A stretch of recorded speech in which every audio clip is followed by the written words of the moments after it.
Hello, gang. Welcome to Sketching with Izzy. Glad y'all could join me. Hopefully, you can hear me right now. Double checking audio. All that good stuff. I just decided I'd get started a little early today. So, we're going to work on our little devil scene here. Let me turn down my lights just a touch.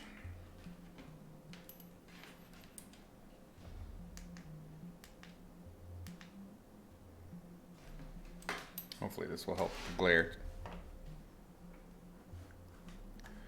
All right, can you confirm for me? Can you hear me all right?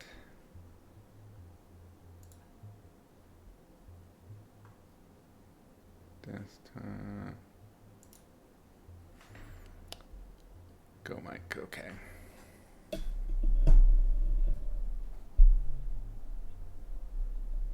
right. Cool. Hope everybody's Tuesday went well. Checking out my notes from last time. I have not opened Photoshop since. I've been working in Procreate on the day job stuff. Been doing style studies lately. So I'm just painting the same character again and again, but in different styles, trying to lock down something fresh.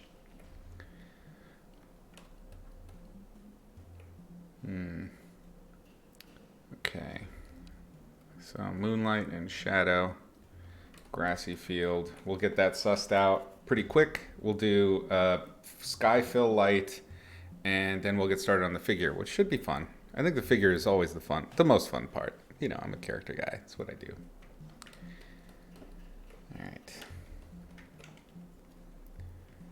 Let's start with something with some nice color variation, I reckon.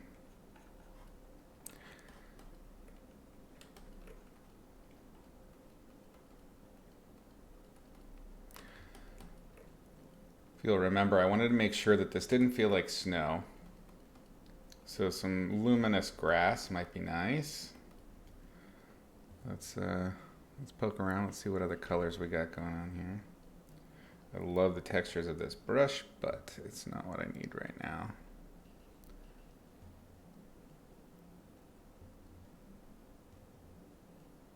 How about you? Do you got color for me? No.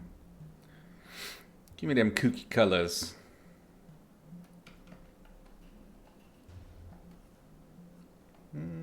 It's a little bit. All right, let's go to the ones that I know I've got. These will give me colors, but they won't give me the textures, so that's okay.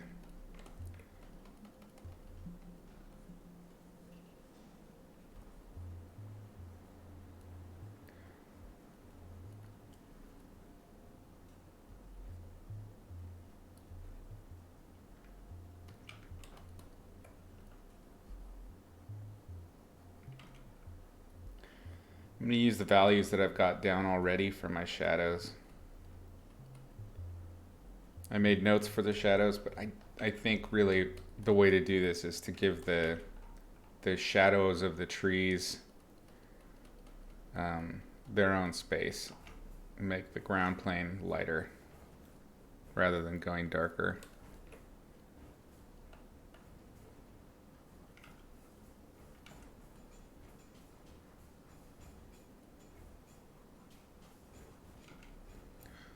Remembering, of course, that if we can see the moon, that means we're going to have a pretty stark cast shadow action going on. Let's go back to our little...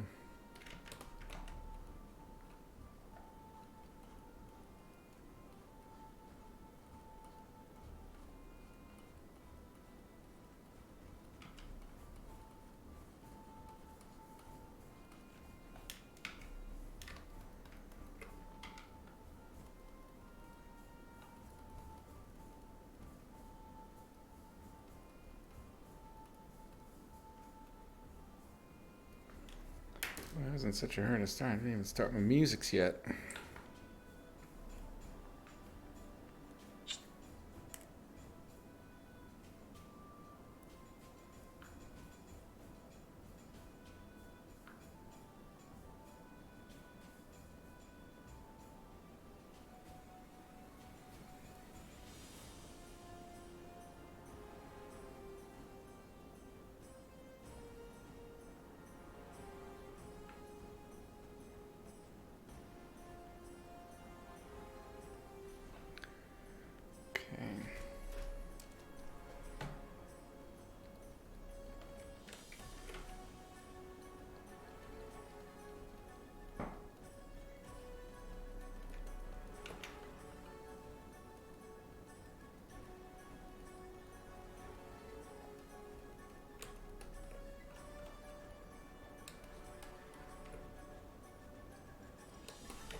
Jawsbreaker, thank you for that follow. Glad you could join. Thanks very much.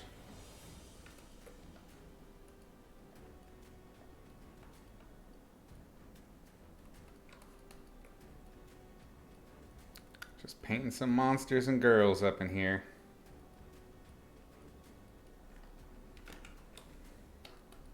Nice. That's awesome. Glad to hear that.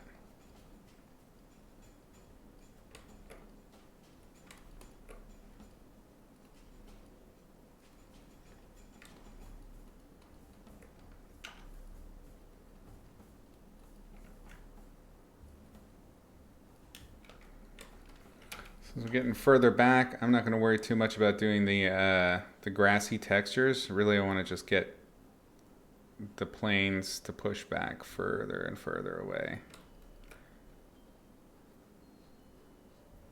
I'm kind of doing this wavy zigzag back and forth, and this is just to kind of that zigzag and braid kind of effect where you do like a stack like this and then a stack like this, and you just keep going like that.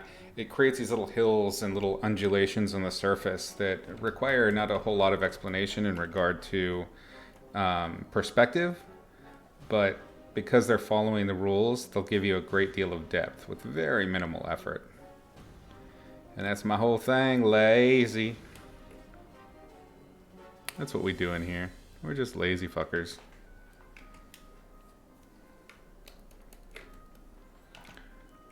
The key is to vary up that light, get the colors in there, mess with your hues a little bit.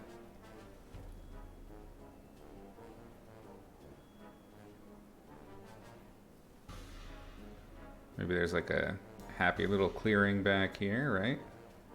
Didn't plan that before, but there it goes. It just happened. Maybe there's a little patch of light that's coming through here. These are ways to generate that depth that we were talking about last session.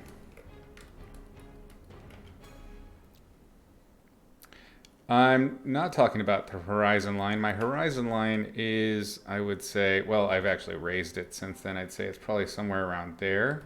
What I'm talking about here is the little meadows of grass and little hills and ways to hint at that depth. So if we're looking at this at a lower angle, honestly, any angle, you're going to see this overlap. It happens, right? Like mountains in the distance. It'll just be a stronger overlap or a stronger angle of overlap. But just by hinting at that overlap with a little bit of light, picking up that light, it's going to create the effect of depth. We are definitely very much past the figuring our horizon lines part of the game. That's a good question,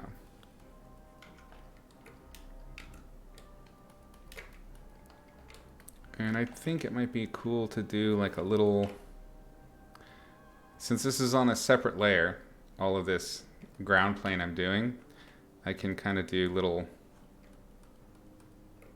yeah, no worries. That's why I'm here. It's to hang out, chat with you guys about painting techniques, tell some stories. It's all the good stuff. Okay, so because it's on a different layer like that, I can just go back in now and erase out my foreground stuff.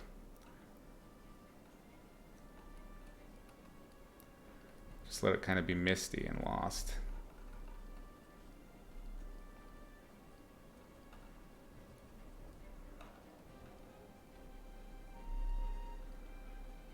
Because this is background, I'm not super fussed about getting it perfect. If a little bit kind of crosses over a tree trunk here or there, no biggie. It's just that little hint of light, just that if you squint at it, you can barely even see it. But what that's doing is it's creating little meadows. So there's this little meadow, an opening in the trees in the distance back there that we can't see any details of, but the hint of it is enough to give us that extra depth. So it's worthwhile to add these little kind of subtle details, and as you're building out your illustrations, doing it early. You'll notice I haven't painted on the figure at all. This is classic Izzy construction. I always save the juiciest bit for dessert. I do not enjoy doing backgrounds. I especially don't like constructing architecture. So nature is like, that's my shorthand background. I'm a character guy. But if I get it done first, and I get it, at least most of the way done, because there's always opportunity to go back and kind of clean it up a little bit. But as long as I get the majority of it done, we're talking like 80%, 75%, then I can start moving closer and closer to the foreground, start focusing on my figures and things like that.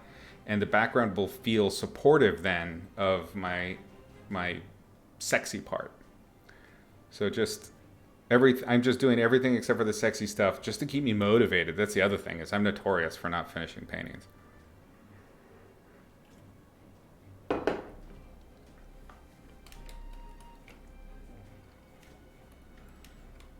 Let me grab another brush. Let's freshen this up. Always be changing your brushes. I want to dig in more and more depth. That's what this is. It's just like these little striations. Light over dark, dark over light. Oh my God! You draw Homer. Thanks for that raid. I think it must have missed it, because I don't see the numbers right now. Appreciate that. Welcome all.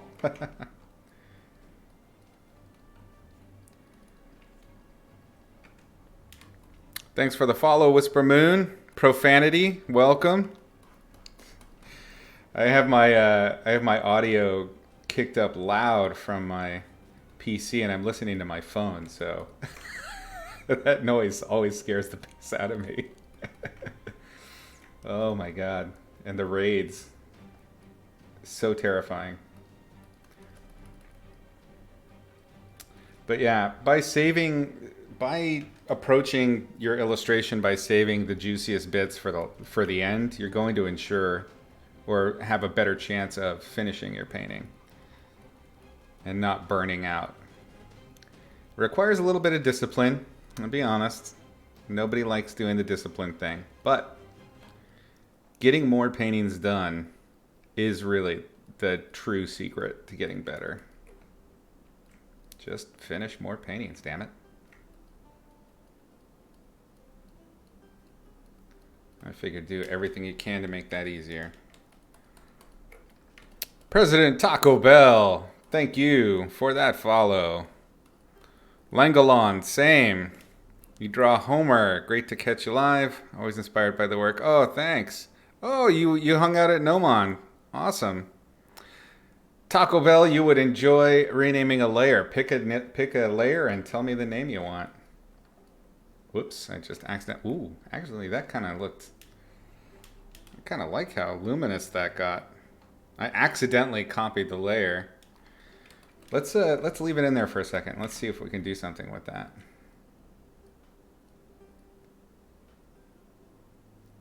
Oops.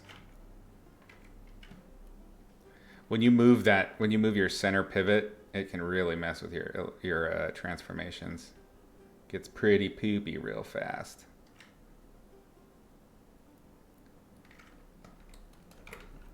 Yeah. Okay. I don't hate that. Just going in and trying to kill any places where it's really obvious it's copied. Name a layer. 7 shall be called Taco. Oh my God, I gotta find layer 7. I don't think I have a layer 7. Ah, there it is. No worries. Well, we'll leave it open so you can see it, because that's important, I think. Okay, what else did I have for notes? I think I'll merge these two down. We're going to erase out of it in order to get our shadows back. Work out just a nice little detail layer. Well, maybe I'll save it for the end. A detail layer with highlights and little rim lights from the moon. But yeah, we can start doing our sky fill, and then we can get on the creature, which is great because we're only 20 minutes in. That's awesome. Coleshire, thank you so much for that follow. Howdy all. Indeed. Glad you could join today. Y'all regularly watching the art streams here on Twitch?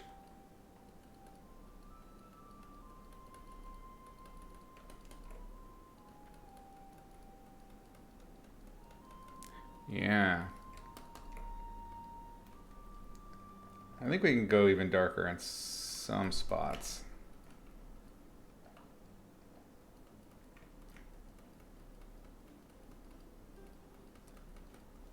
Just undulate, striate, whatever the word is.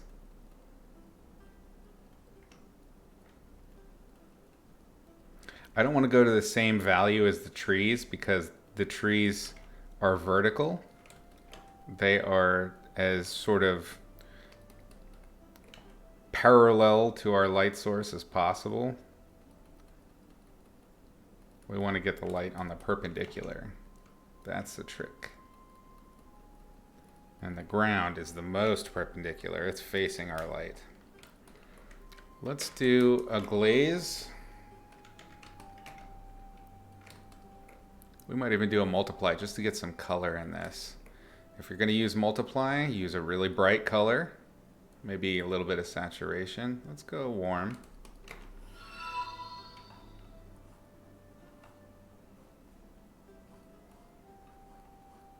Anytime you're doing multiply, go bright color. If you're using screen, use a dark color. And then always be careful about how much saturation you use. You went to Nomon for a little while. Animated for The Simpsons to learn 3D. That's awesome. Oh, that kicks ass. I didn't know the art was still up over at Nomon. That's great. Well, thanks for hanging, Draw Homer. Appreciate you stopping in. And the raid, that was great. Awesome. Come back anytime. All right, let's transform this a little bit. We're just vignetting.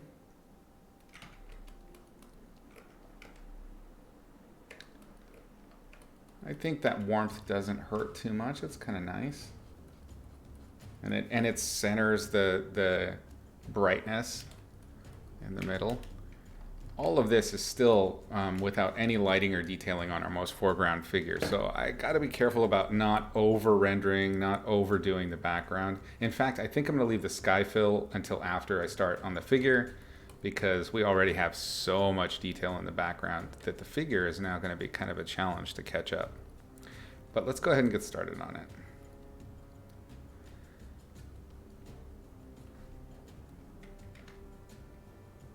Okay, figure's on a different layer here.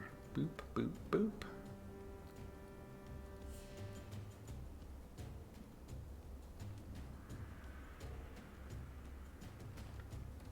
Ground is just a little too furry with the brush strokes that I use, so I'm gonna have to do, for sure, I'm gonna have to hit it with a more detail-oriented tiny brush, a liner or something like that to do my lights and really play with it. For now, let's go in and finish filling out. We gotta kind of draw our character and figure out what the hell it is. So actually, before I get any deeper into this stuff, let's unclip that just for the moment. And let's draw our little figure here. We just started with a really rough, shapy thing. I definitely wanted to do, I think my inspiration was to do kind of a monster in the forest, and I wanted to do a sort of headlights or a flash style lighting situation. So I want to include details, include overlaps that are going to support that intent. And let's stick with the brush we got for now. Nice light. Let's see.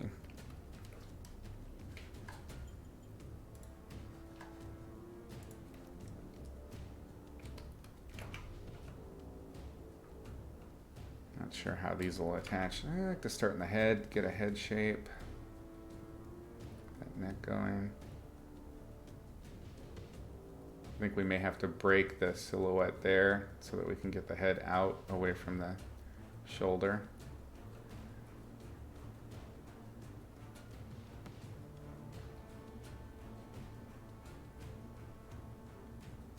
The huge clavicles.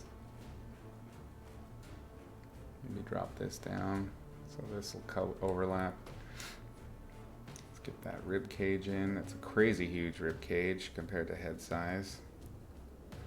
Head size to body ratio is one of the most important things for describing the size of something. It's when they when animators talk about how many heads tall a character is, that's what they're talking about.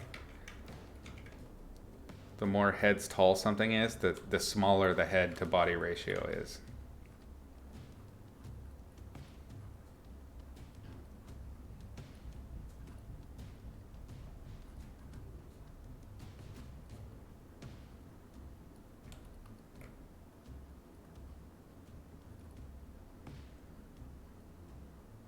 I had this tilted under, so we were looking up at it.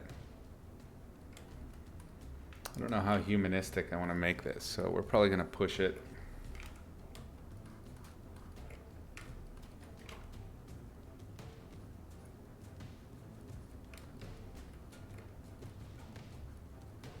Make it a little bit more designered.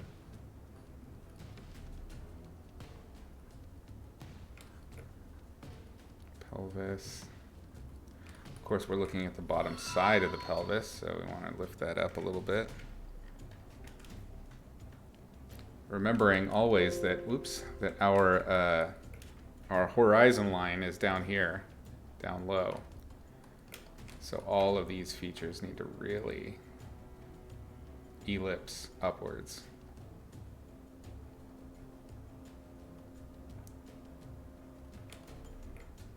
So even the pelvis is going to be ellipsed upwards, even though it's tilting down. Something like that. Okay.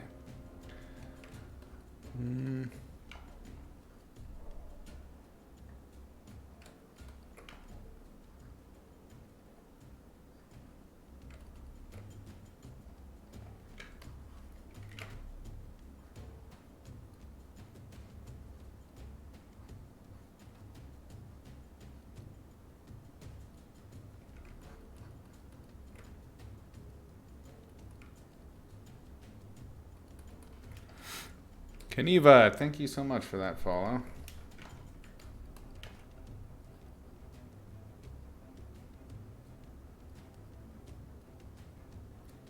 I have always been completely enamored with this ancient Roman armor and Greek armor that I referenced a lot when I was working on God of War. I did it many times, and it's this kind of like pauldron that goes into, oops, I just threw my stylus.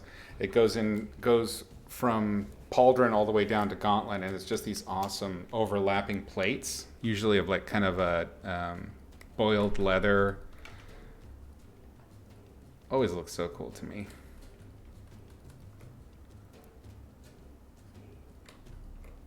So we'll keep that shape. I think that's what I was thinking about when I did this. Let's curl this one up more. I also like that it kind of gives it almost a bat wing kind of quality. And I'm not going to try to define the interior very much. Oops.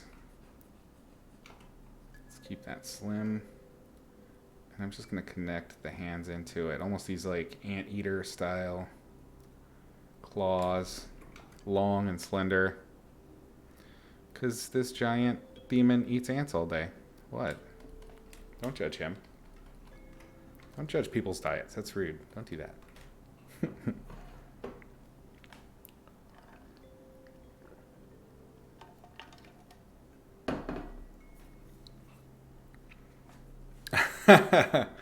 Ozone, welcome.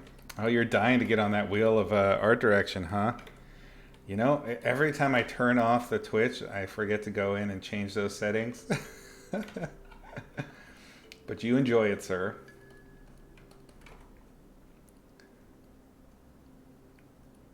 Well, not turn it off. I need to readjust the pricing just a touch. I underestimated how quickly points are earned.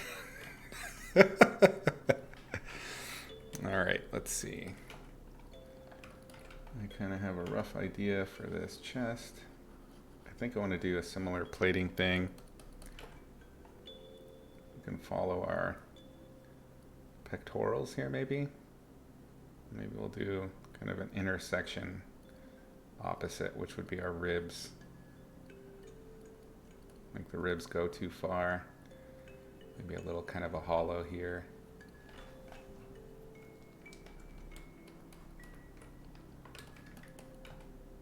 I really don't know what I'm going to do with the pelvic region. Can do more slats, I guess, since slats seem to be the motif here. Can kind of do a... Ooh, I know. Like a segmented thing. Almost this kind of robotic quality.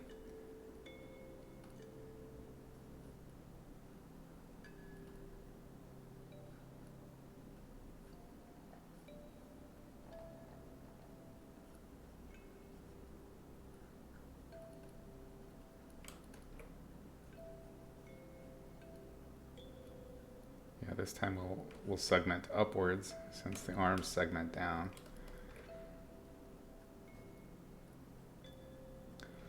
This is definitely a critter you don't want to hug. You want to make it look uncomfortable. You see? And it begins. Kova, hush!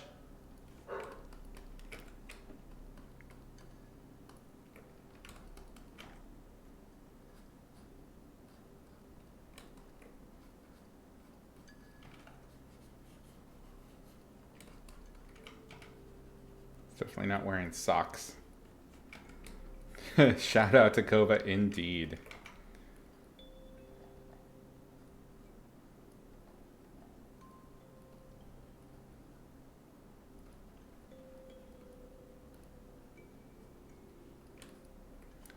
Yeah, I think there's something workable here. It's a functional design. Well, not functional, but it's a creature design, technically. So let's clean up that silhouette, make it kind of line up with what we're after. Let's do a nice hard brush.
Okay.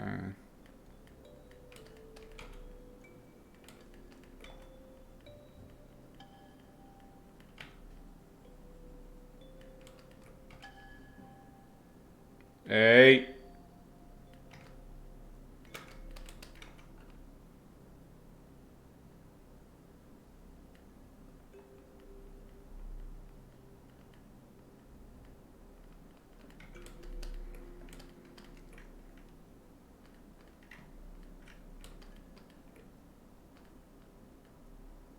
Oops, that's not what I meant to do.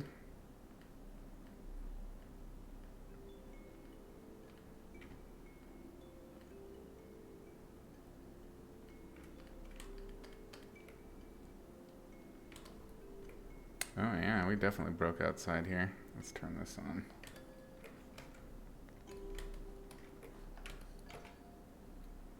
Let's use a hard brush.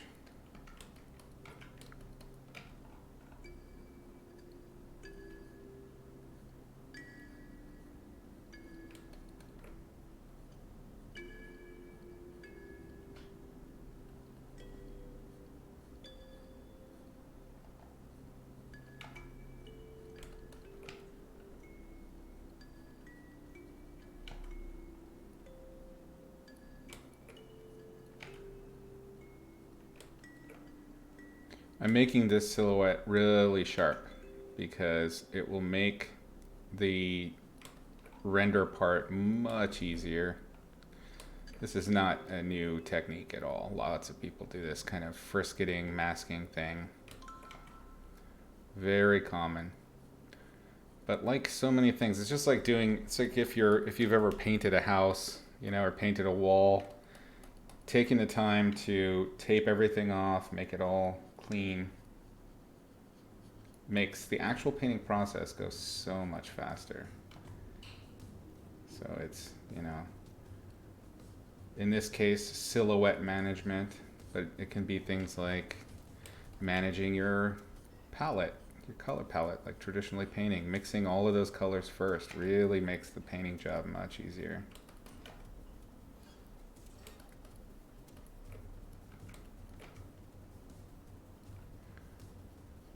Also, I can see much better the little scrappy bits that are poking out when I have that white layer underneath. Makes a big difference. Let's see. Oops, wrong layer. Having that clean silhouette doesn't have to be perfect, doesn't have to be flawless at all, but having a good, clean, relatively speaking silhouette will just make that painting process so much easier. You won't end up with all these random sort of little nibbly bits poking out. Now, that's not to say that you want to finish the painting that way either. I've seen so many paintings, even some of my own, where something will be really lovingly rendered and then it will feel like a total cardboard cutout because the edges are so sharp and nothing gets along with the background. So integration, there has to be an integration phase where you kind of soften this work. You know what, let's do a full kind of, a little dew claw style thumb instead.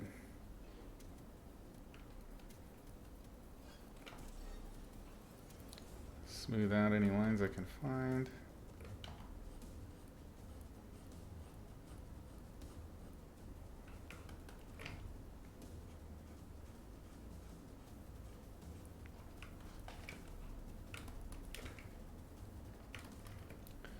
So I'm purposefully working on a silhouette.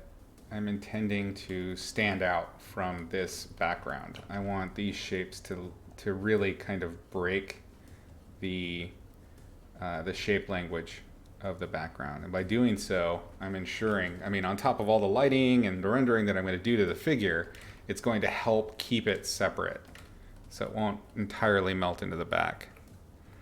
You saw a mention of a boat on Instagram. Am I an ocean nomad? I am not currently. I still have my boat in Mexico. I will probably go back to it at some point, but currently I am in the States.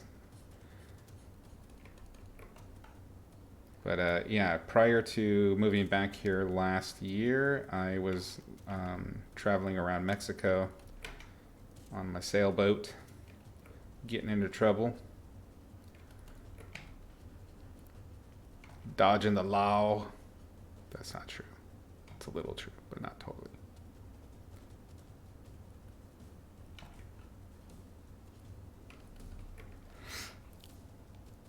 Something you might like to retire into one day. Just sell everything and live on a sailboat. Do it sooner rather than later. I cannot stress that enough. Get out there and just try it. At the very least, if it's not going to be a full retirement thing, then just like take a couple months. There are tons of sailboats out there, working sailboats, that you can go and crew on. You can learn the basics, learn to sail, learn how to live on board a boat. I knew how to sail before buying my boat, but I did not know how to live on a boat, and that was a very steep learning curve. So it's a good idea to get a little primer on all of that by helping somebody else. And sometimes you can even get paid for it, which is dope. Yeah, be a deckhand for a little while.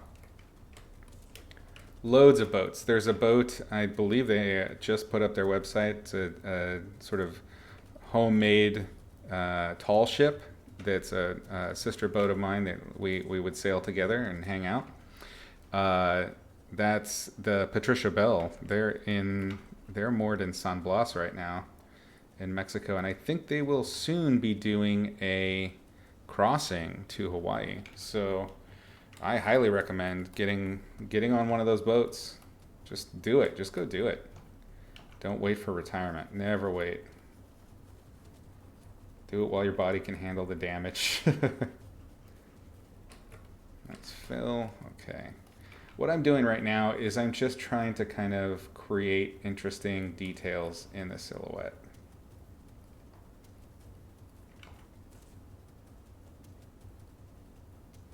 So just weird contours. This is all just character design stuff, which is a different discipline than illustration. But because I'm a character designer, this is a little bit easier for me.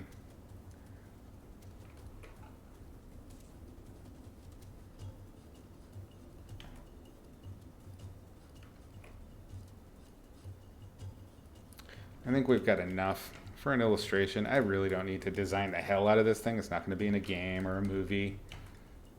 It's just this one painting, just for fun. Just hanging out on Twitch with the gang.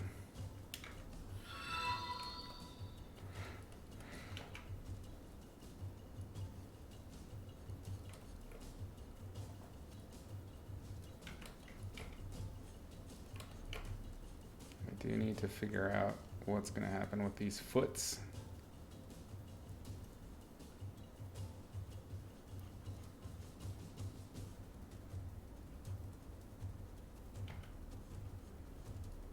Even totally invented anatomy should still feel like there's logic to it.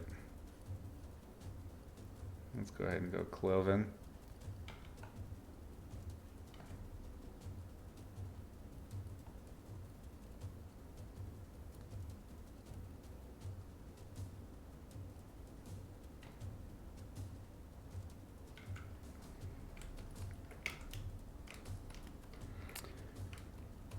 Plan is to get into programming and be able to move around. Yeah, digital nomad's a good way to go. The big struggle that I always had was finding decent and regular internet.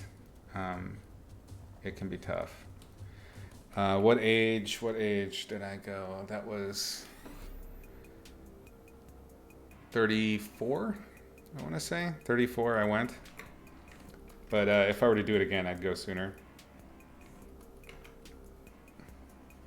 There's like this prime moment. I think, yeah, like early 30s is a great time to do something like that, mid 30s, because you've been working for a while and you've got a little bit of something saved up. Because it's kind of hard to just do that. There's this very, what's the word? There's a fine line. I've known a lot of different sailors and sort of vagabonds now, having been one and gone out there and learned from them and partied with them and all that good stuff. And there's definitely some different types. And the ones that tended to have started young and just gone for it, which is amenable, impressive work. They also tended to not have a lot of capital to start with and ended up struggling with something that was subpar in terms of their boat or whatever it was, their tools that they were doing to try to make this adventure life thing happen. So like a middle ground is pretty good, I thought. And then there's the other ones that waited a really long time. This is what I want to encourage against, is waiting until you're retired to actually go out and do something. Because if you wait, there's no telling where your health will be. There's no telling what will happen down the line. So you could be sitting on this nest egg and waiting and waiting and waiting for that perfect time, and then just up and kick it and never have gotten to go on your adventure. I mean, that's a tale as old as time, especially out there in the adventure lands. So just go do it. You know, save up enough, make a plan. I did do that. I had a plan. And then just go try. Things will work out. And the younger you are, the easier it is to come back if you've made a terrible mistake and you realize, holy shit, this is not for me. The younger you are, the easier it is to bounce back. For real. Okay, so let's change this. First of all, let's get rid of that white. Now we can kind of work with our character design. Save it real quick. Let us do... Boy, I'm having Photoshop slowdowns for real right now.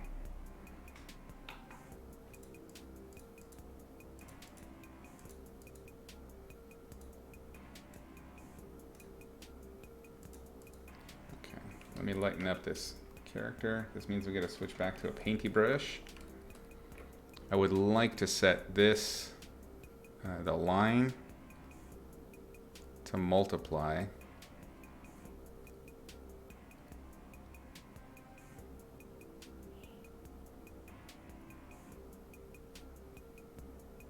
Why are you not visible right now?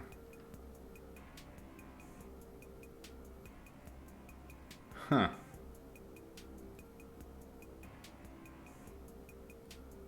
That's not set to multiply. Could just be that it's that you guys can see it and I can't because it's so there's so much glare in here. But that's what I'm talking about. I need to lighten this whole thing up. Yeah, there it is.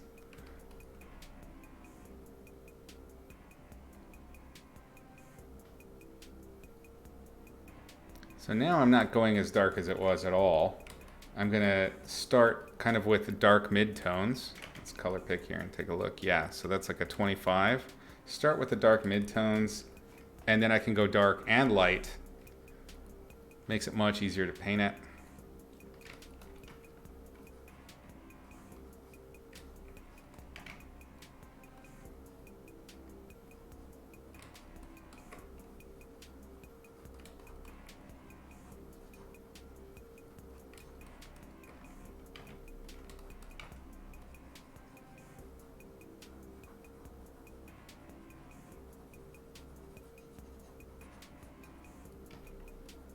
I think I'm going to do kind of a color, a sort of color fill. Let's see, why are we struggling here? That's not a whole lot of layers. This is the sky and trees. Just the sky. Let's merge down the sky.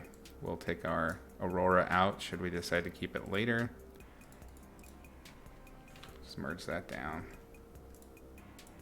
There we go. Hopefully this eases things up.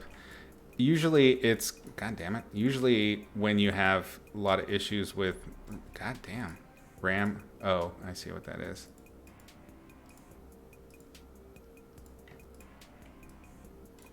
No, I don't. Why are we, is it a mouse thing? Might be a mouse thing. Sorry, guys. These things, these old razors have a problem where they do a double click. And yeah, that's what it was. It was the mouse. It makes it really hard to accomplish your tasks. Taco is our Taco's our aurora layer. Okay. Sorry. That was a struggle. I totally lost the train of thought that I was talking while I was trying to figure that out. I'll figure it out eventually.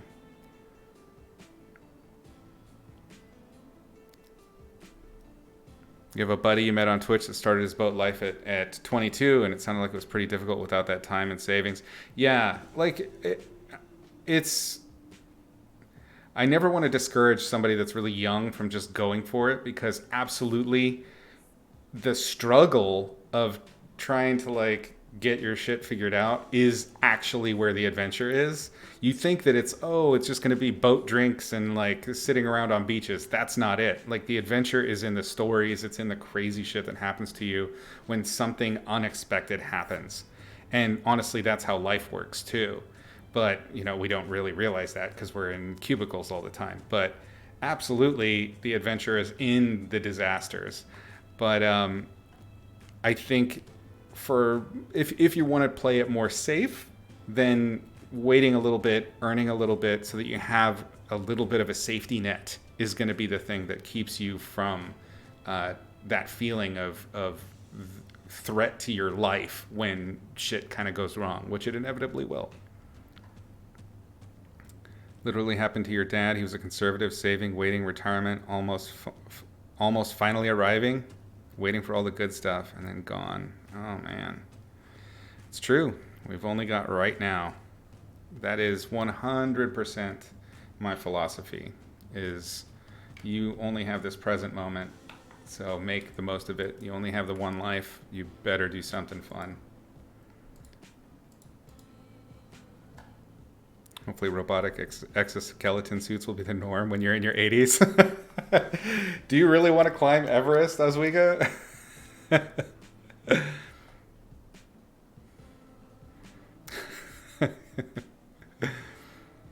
From the Nepal side or Tibet? Oh, good question.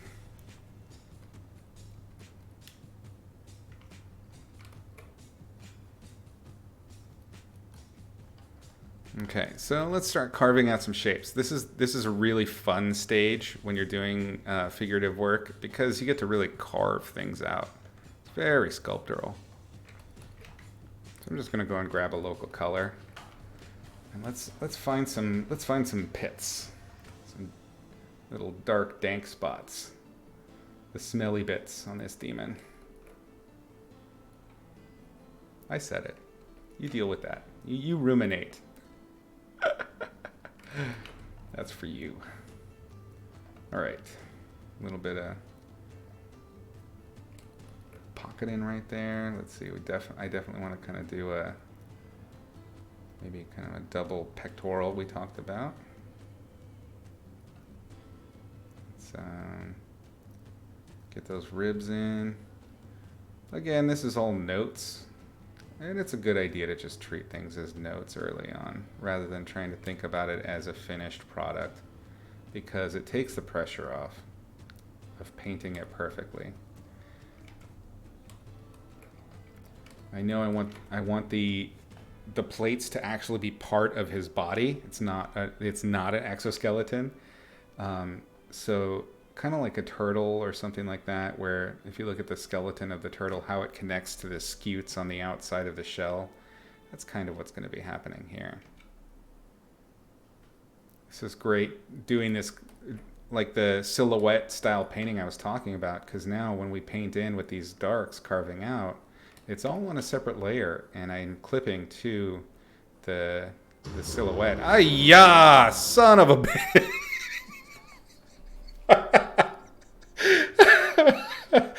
Oh, that raid sound always gets me. God. Oh, welcome. Sam Peterson, welcome. Thank you so much for raiding and making me poop my pants a little bit. Oh my God. So yeah, doing the clipping mask style approach allows me to go in there, carve things up, and then use the smudge brush so I can soften edges and mess with the control. Without, it's non-permanent. Welcome, all of you. So glad you could join. Sam Peterson, thank you for that follow and the raid, as I said. Poop pants raid, that is what happens. I'm turning this down right now just in case that happens again, because oh my God. I don't even know if you guys can hear it. Maybe you can hear it through the mic, but it is loud. I just had a minor heart attack. My heart is still like slamming in my chest. I think it's the Bwom from not Tenet, Inception. It's a bone-chilling sound. Stomp1818 asks, do I paint with a mouse? I do not. The last time I painted with a mouse, I was still in high school. When I discovered the Wacom tablets, I never went back. It's so much better. Painting with a mouse is very difficult. There are some artists that do it, and I'm super impressed. But using a mouse, even when I'm gaming, if I'm using a mouse, like it gives me cramps in my wrists. I'm a big wuss.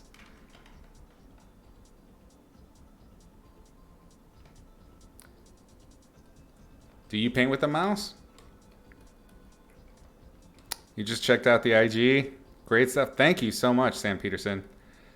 It freaked you out for a second when I was clearing the Razer mouse. Oh, yeah, yeah, yeah. No, I was just usually when I'm trying to do precise stuff, especially with layers, and I'm getting tired of clicking the wrong stuff or the sensitivity being weird, I'll switch over to the mouse and use it.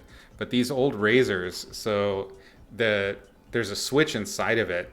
This is all stuff I learned on the boat, was electrical stuff. But there's a switch inside which has a pad that presses on it, and that pad collects static electricity over time. And apparently this happens to all of these. This specific model in particular, and I was so pissed off because I would get, if I would open a new tab, I'd open 7 tabs. It was really annoying. And I found out it's because that static is constantly creating a connection between the switch. So when you press the switch down, it'll actually press it numerous times. So to get rid of the static, using moist air in particular can break it up. So that's why I blow into it, is to introduce moist air so that the static has a place to go. Get a Logitech, they're much better. I eventually will. Like once it really kicks the bucket. That's one of the other things I picked up living on the boat, was just like the fix it kind of culture. I just fix everything and I'll use it until I cannot fix it on my own.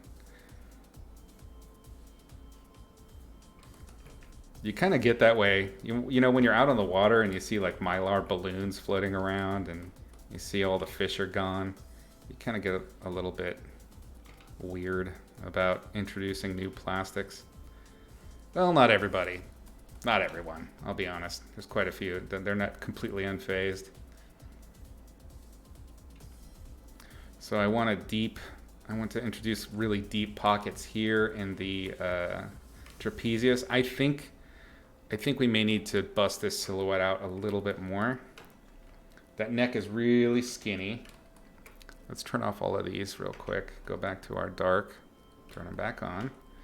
And I'm going to alter that silhouette so that we can kind of make this structure make more sense.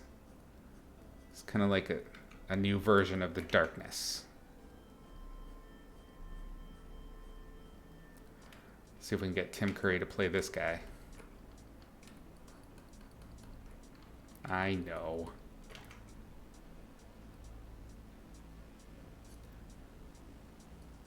Okay. I think thickening up the neck overall will probably be useful. Maybe we get a little bit of plating on the head too.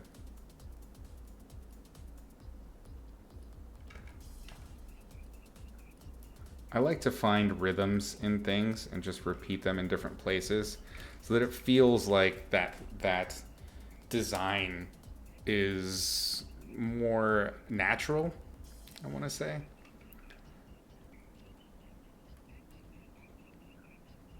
It's like seeing, the trunk of the tree goes into the branches, goes into the twigs, goes into the leaves, goes into the veins, and they all kind of subtly go back down into the same shape. You see this kind of rhythm in nature. So I try to keep a little bit of that.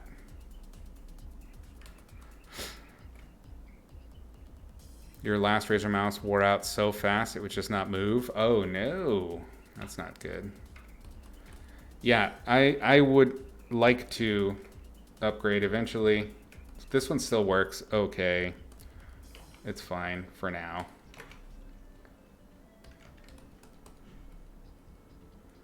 Your Razer does that as well. The right click functions like auto fire, like on purpose, by design. The Logitech Mixmaster is great.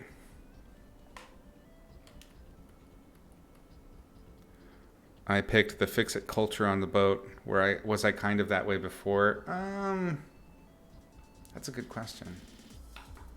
I don't think so. I think I was very kind of use it and forget it kind of. I was an early adopter with a lot of stuff, so I would just get stuff and then it would molder and get dusty.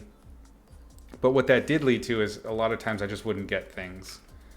Like when I got my first job out of college, I bought myself some toys, like some Transformers, and I ended up only playing with them a few times, and then they just sat on a shelf getting dust. And so I ended up not being one of those game developers that would buy toys and little pop, those, what are those little nylon things?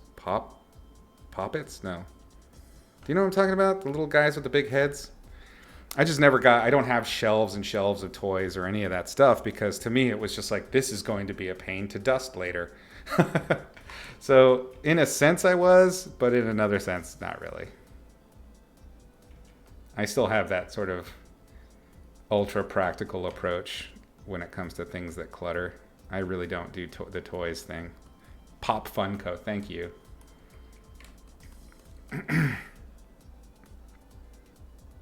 Zero judgment to those that are into it.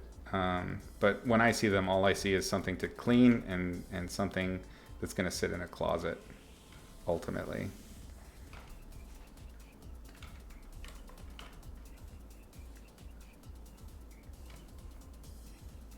I know, I'm an old man. I'm an old, grumpy, yells at clouds. Codger. So again, at this point, we're just digging out the darkest darks. I am not painting them super darkly yet. I will always save my darkest values and lightest values for the very end, because having very thoughtful and careful control of your values is going to ensure that you don't have issues down the line when it comes to print or it goes onto another monitor.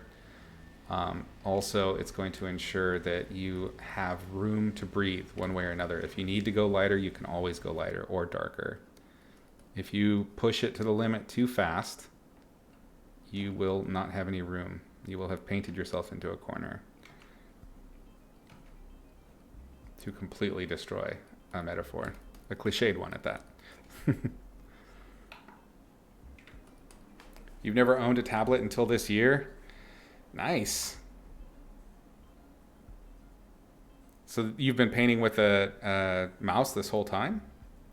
Really like your SteelSeries Rival 110, cheapest mouse you've owned, literally like $20. Really? That's a Logitech, eh? Not on purpose, just started doing it all of a sudden. Wondering if it's that static issue. It might be the static issue. Give it a try. Just blow into the crease in between. That's one. Blow into the crease and it should fix it if it's the static thing. If it's not the static thing, no amount of that will work. It might be a switch issue. Oh, made by SteelSeries, right. I had a SteelSeries keyboard in my laptop. I knew I'd seen that name somewhere before.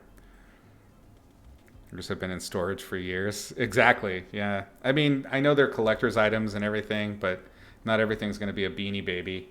For those of you that are too young, that was a crazy collector's item from when I was a kid.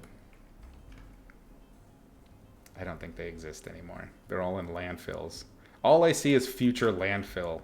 Anytime I see some cute plastic little toy, even though, my buddy Tom got me a little baby Yoda, and it's a cute little guy. I pulled him out of his package. It's very adorable, but also all I see is landfill. After I'm gone, just landfill. I see that also. It's interesting that this is just philosophically where my head is always at, but like even when I'm picking up after my dog and it goes in the little plastic bag, I'm like, oh my God, just imagining the mountains of dog poop out there. Have I told you guys about my zombie theory? that the virus that finally takes us all out and creates zombies is brewing right now out in somebody. It's like in a bloated dog poop bag in some landfill in Arizona. Just waiting. It's got all our names on it, that bullet.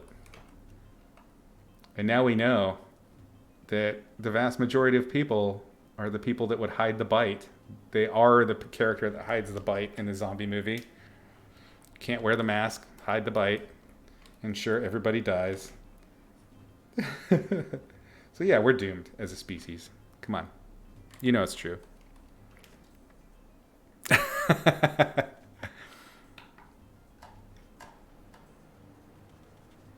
When you did digital, it was all mouse. But you'd mostly do traditional. That's awesome. It's pretty rare. Not a lot of people that get on here are coming from the traditional background. I think that's more valuable in the long run because the skills that you develop doing traditional will always translate to digital. But yeah, give a stylus a try. It's pretty fun. Your sister has like 2 massive Rubbermaid bins of Beanie Baby. Sold the Funko Pops for the ocean adventure. Yeah. Should open up a new savings account. Oh my god, the dog poop apocalypse. That sounds awful. What a way to go. Just as a species. Can you imagine? Much of a saver, but you have a separate account. Yeah, saving cash is always good. Seeing the documentaries on the plastic in the ocean was a game changer for you. The landfills are brutal, but the ocean hits home.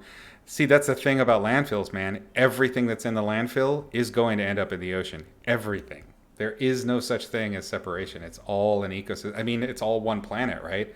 So no matter what, the garbage that we generate, it's going right into the ocean. It's just a matter of how long will it take before it gets washed out there. And I mean, the other way to think about it is like so much of our planet was covered by ocean at a different time. Like where we are right now was underwater at one point. So, those future mountains or those future seas might just be the dump sea. It's going to be nasty. And then zombies again. It's just going to be multiple versions of zombies because of this hidden dog poop bags for eons. Doom and gloom. Think about that for plastic bottles in general. Yeah. Bucket list of conquering fears. Live on the open ocean. Own a pet tarantula. Awesome. You should do all of those things. You should do them at the same time. Buy a pet tarantula and bring it out on the ocean. It won't mind, I promise you. You don't visit landfills, but they must be just popping up all over the place. What really got me into learning about landfills and how we manage waste was when I was researching for Maggot, when I was doing the Maggot story. And I wanted to do these characters, these slum rat kids that are, digging around in a landfill, but in the future in a super overpopulated Mumbai. And I started learning about there are villages of people now that live in landfills and dig through landfills all the time to survive. And the shit that's out there is insane. It's just insane. Like, that was a real dark realization for me. That was my come to Jesus when it comes to the environment. Let's see. Let's go ahead and finish out these legs. What I'm doing now is just I'm creating these notes of lighting so that I can ease up on the lines. I would very much like to get rid of the lines as soon as possible.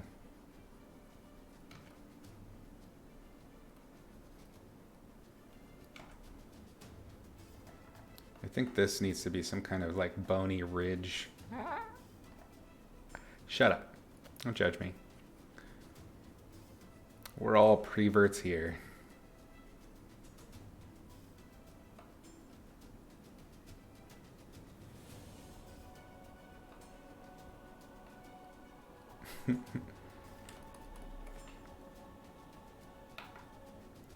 Give your tarantula a little sailor suit? Absolutely. Give it a sailor suit and a mop for swabbing the deck, and you're set.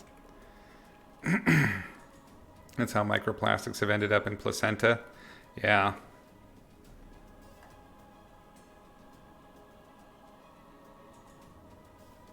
Ermagerd, welcome. Glad y'all could join us. Yeah, the BPD thing is also pretty crazy, since we're on the Doom talk. Yeah, plastics are in everything. We're all going to be completely plasticized before we're done. Humans have serious plastic and waste problem, but we pretend the future peeps will handle. Yeah, we try. Your dumbass actually saw the alert this time, thought to yourself, gotta pull up the stream, and then forgot. That's all right. No judgments in here.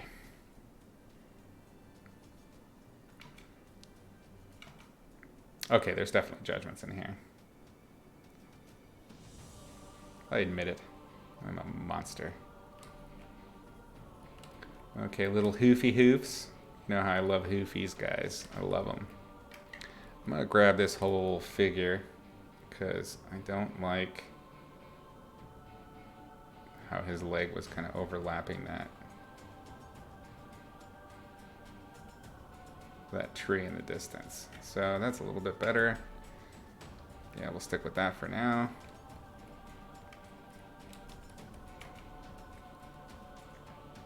Ah, yeah. Piece of shit.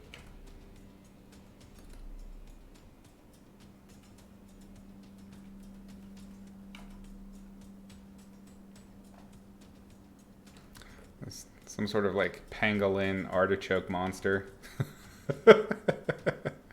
I don't know.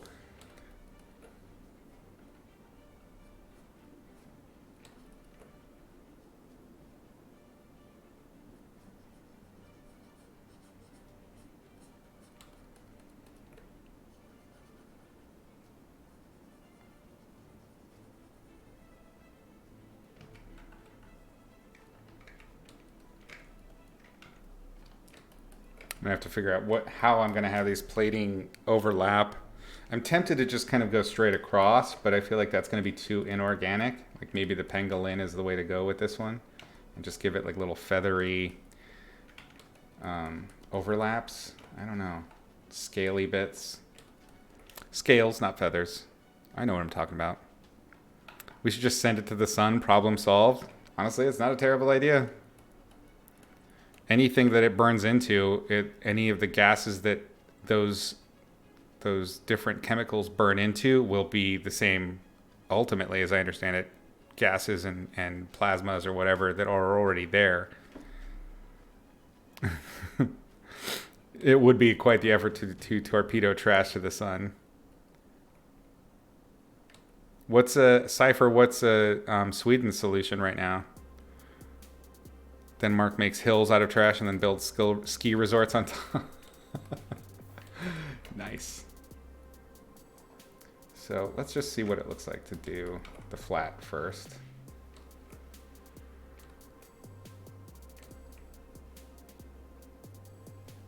Kind of a little bit too... I don't know. I guess it's kind of fitting with what I've got so far.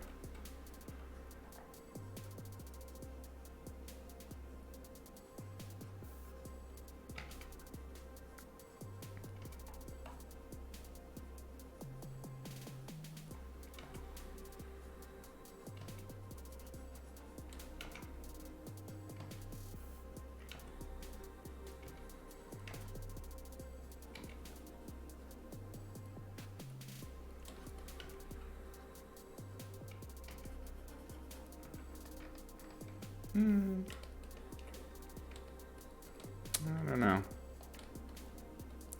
Maybe I don't need the segmenting. Maybe it can just be kind of like little undulations instead, little bumpy bits. Let's turn all of this off again real quick. I want to...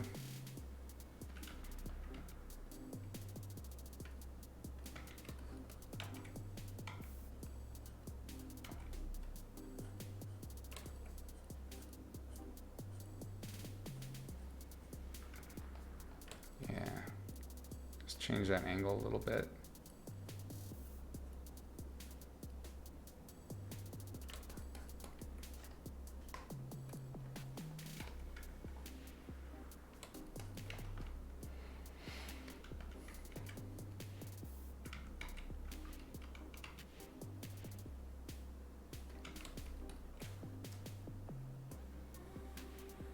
If you bury plastic, will it be converted back to fossil fuels? Pyrolysis, converting waste plastic back into oil to be used as fuel? Maybe. I don't know. I imagine that would take a long time. Yeah, that algae that eats plastic is an interesting idea. I can totally see how that goes like end of the world zombie-esque though. Like it's a very, like if they evolved and they're like, okay, cool. It'll just eat everything. Then you got gray goo theory.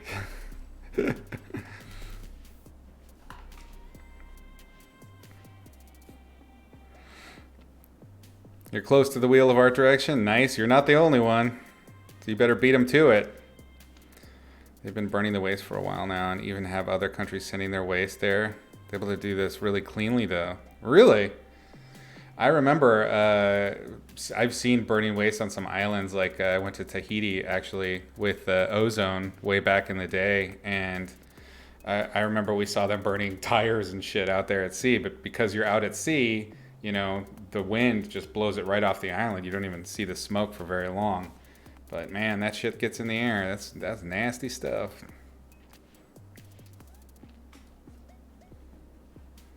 Oh yeah, no, the Earth is definitely going to survive, no matter what we do.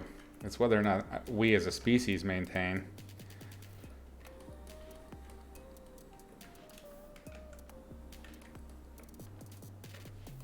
Which is a fair question if it really matters at all, especially considering recent events.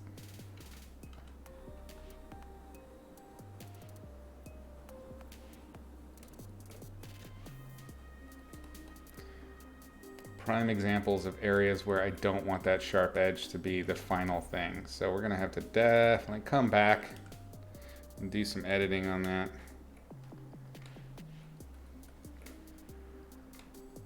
So value-wise, this is getting really tight. Yeah. So let's go in and throw some lights onto this.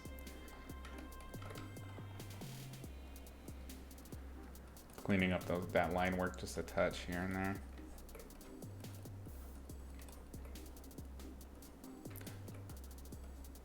Okay, new layer, clipping mask. Let's go ahead and grab a lighty light. Oops.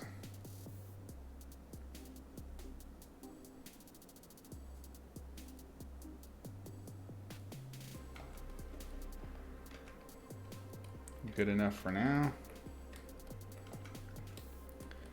So it's a rim light from the moon, which means all planes facing the moon that are perpendicular to that light source need to get light. It's very easy to map this stuff out so long as you follow the logic.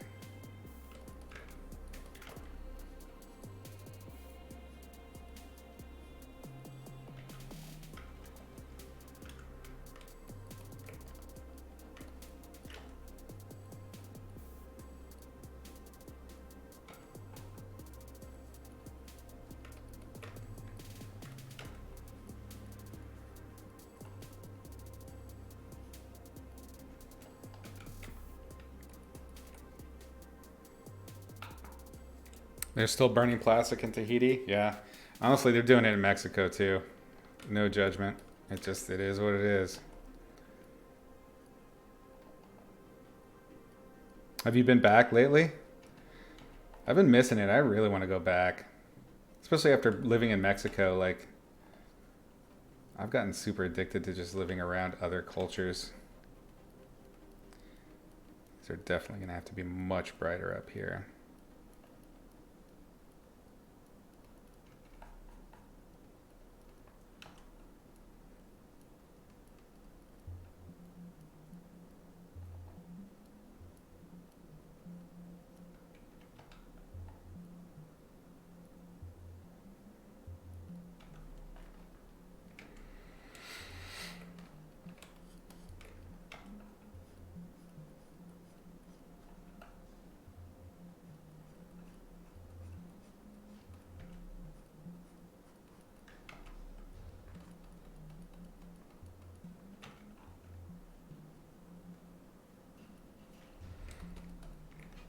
Skis.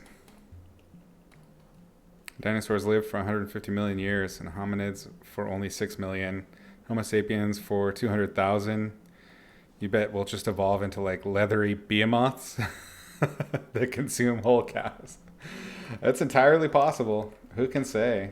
I mean, an extinction event creates vast change really quickly. And we have so many opportunities for extinction events right now. And a lot of them not even our own fault. There are quite a few that are, though.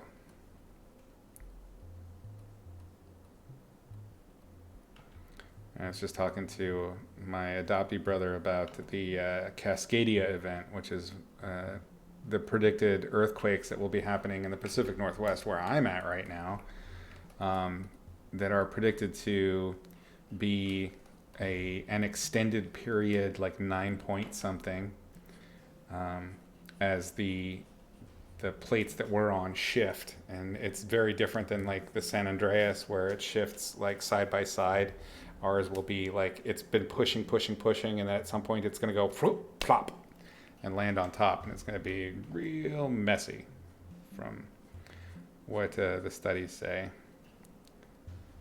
Hopefully that doesn't cause the Yellowstone supervolcano, which is a whole other juicy one that's timed to put us down. Nothing but fun here on Sketching with Izzy. You're welcome. So get that sailboat, get that tarantula. Now's the time.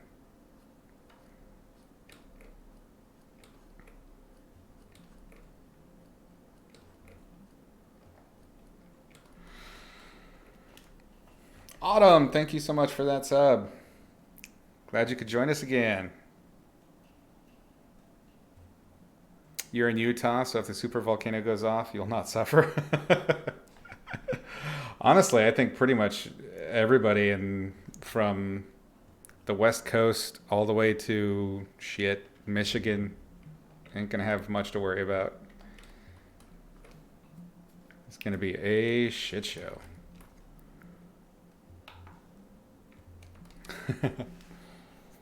Yeah. How's it going, Autumn? Did you have good holidays? Things here were chill. It was pretty quiet. Had a good time. Kept it very, very low key.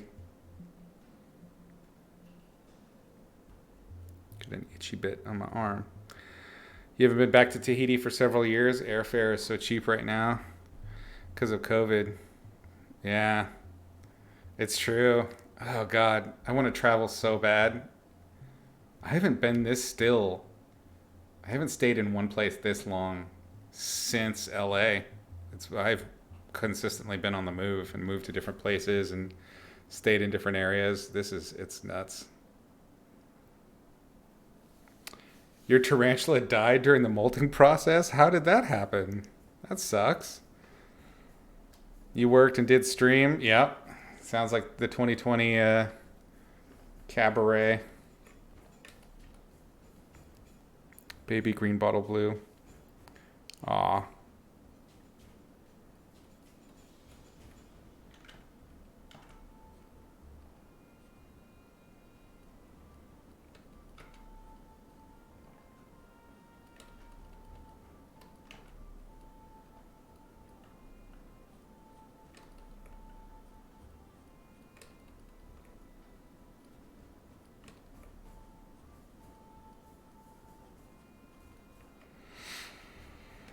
I'm going to have to alter that rim light so it's not even all the way down.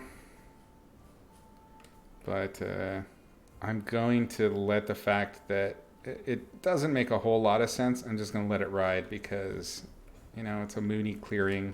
Why not? Did I say rise? I meant ride.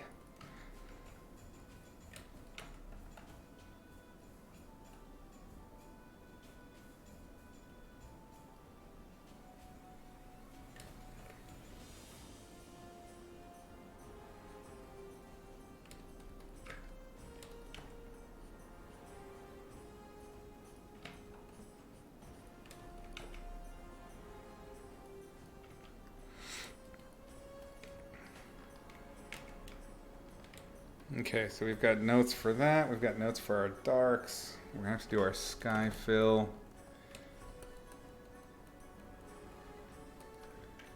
Let's go back to that dark.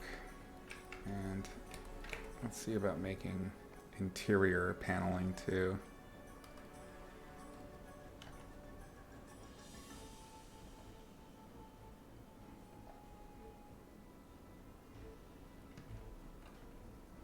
Again, I'm modeling this on turtle scutes, so there's kind of almost a rib cage supporting these little shell scales.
kind of like a Red Baron wings a little bit. Oh well, let's just go with it. It's iconic.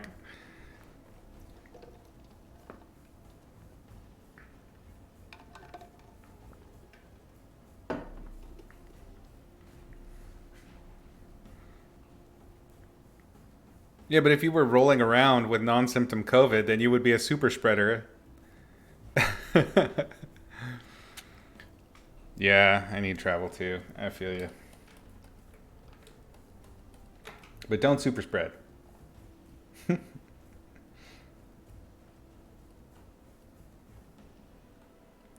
Got to be careful.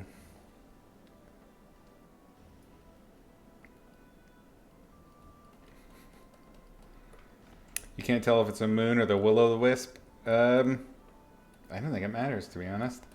It'll probably go moon. I will go brighter. Everything will go a little bit brighter. I don't think that's... Yeah, it's not even 100% yet, so... Oops.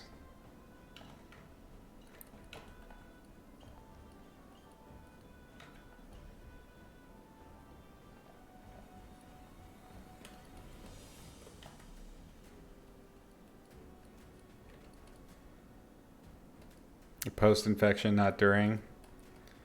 Ah, I see, I see.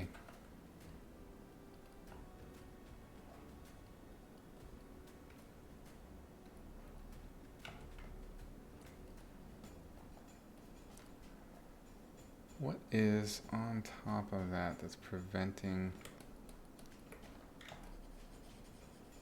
Wow, it's the same value. Happens sometimes. You get that nice, perfect, simultaneous contrast going on. And then you trick yourself.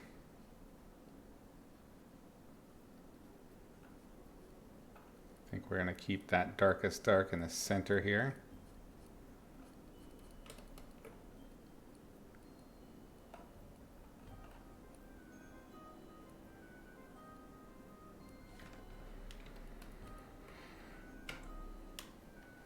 Let's do real quick. Oops. New layer here. And let's just kind of get real quick an implied cast shadow. Just seat this character.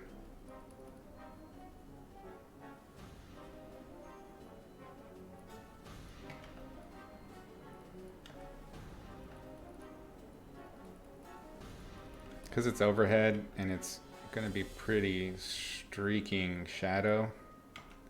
The cast shadow, I think we couldn't normally show that much of it, but I'm going to cheat just because I want it to be clear that he's standing on this surface. Excuse me.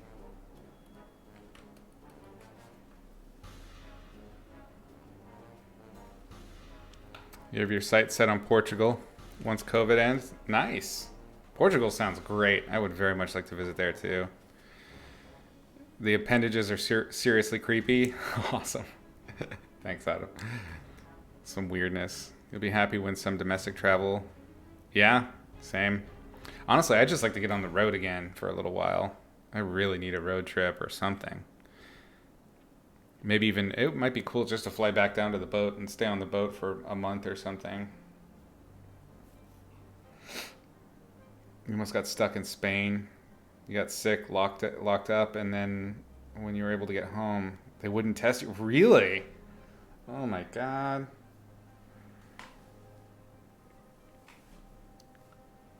Am I paying doc fees this whole time? Yes, I'm paying rent in 2 places, and I can't even go. It's fucking awful.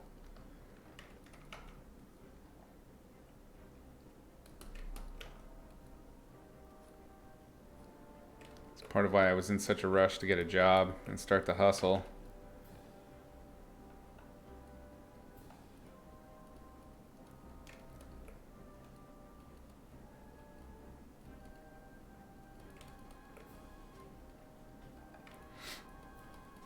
I mean, part of my being up here is my adoptee mom. This place that I'm staying in is it's a bed, not a bed and breakfast. It's an Airbnb.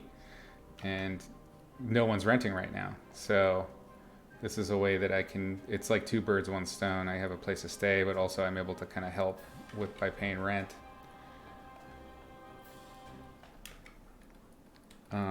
So yeah, I mean, it's willful. I'm stuck, but I'm not stuck. I'm choosing to stay here rather than going back to Mexico. A lot of people are traveling to Mexico right now because it's the season, and a lot of those people are your anti-mask folk anyway. But I'm just doing my part, keeping the economy alive at home.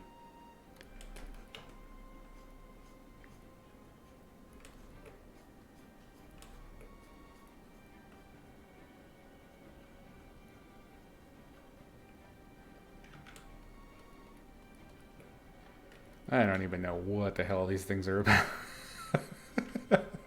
I have no idea what's happening. I'm just trusting that it will suss itself out.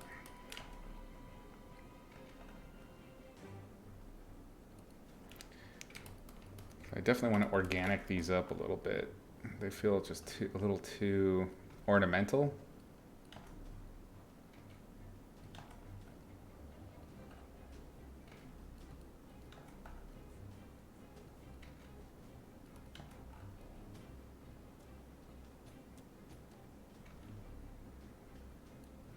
I am using a combination of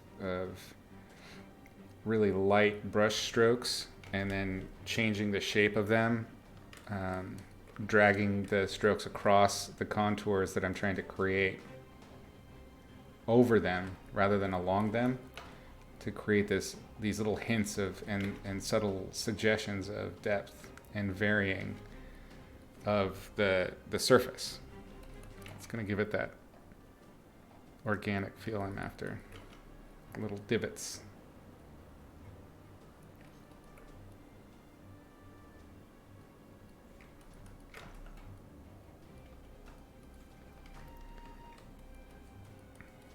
Okay, yeah, that feels much more ribby to me.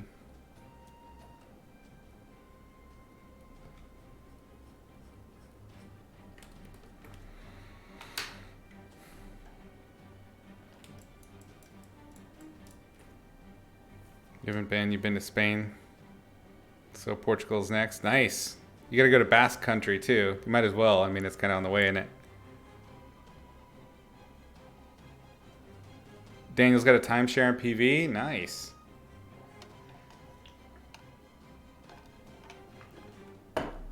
Do you know where at? What part of town?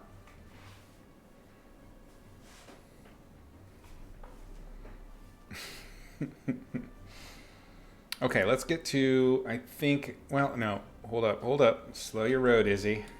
I have completely neglected one part. Oops.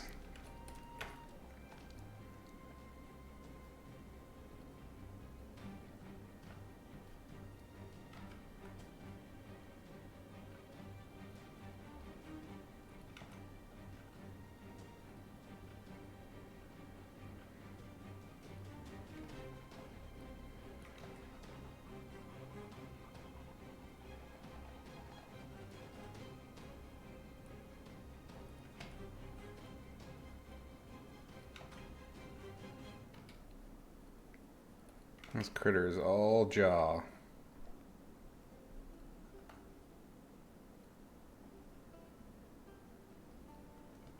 Since I just did a snacky boy, I don't want to do another kind of snake style structure, even though I kind of did that with the head already. So I got to find another way to take this.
It's just North Vidanta Resort in Puerto Nuevo. Oh, it's the new. It's all those new timeshares up between La Cruz and Puerto Vallarta proper. That's not a bad area. Still, like, I'd say 25, 30 minutes to get to downtown, to the sexy part. For the price, I mean, honestly, you can find some pretty decent rentals down in town for a few days. That's where all the crazy action is.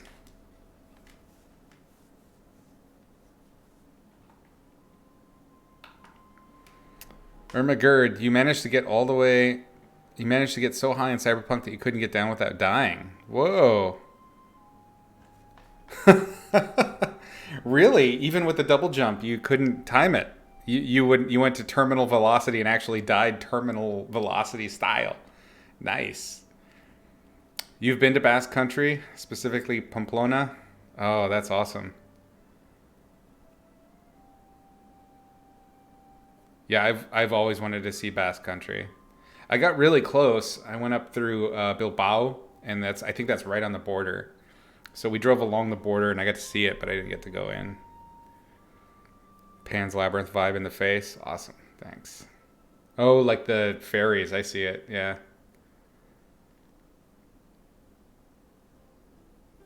Any of y'all into one bagging? I don't think I've technically one bagged. I've done backpacking pretty extensively, but I don't think that was definable as a one bag. I don't know. You'll have to elaborate. What do you mean by one bagging? That might be a new term because I'm an old man. I don't know what that means. You took an Uber out of downtown at 4 a.m. Oh my God. I have been there, my friend. That's a long ride. It's expensive for Mexico standards, but really that's not that bad at all. Sorry, I hit the mic, guys. We tried half a dozen times. There was no path down. Holy shit. Oh, no. You broke the game. Tisky. All right, let's make a new layer for our fill light. I am going to, actually, since this is on its own layer, I'm going to change the levels of this just a touch and bring it up. Make it a little bit brighter. And then what I can do, let's go even further. Oh my God! Push the distance. Right there. Hit OK. And then I'm just going to knock it back a little bit.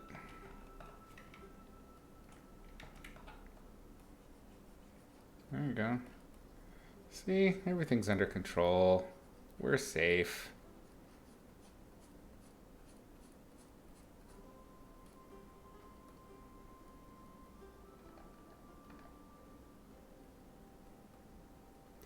Okay, Skyfill.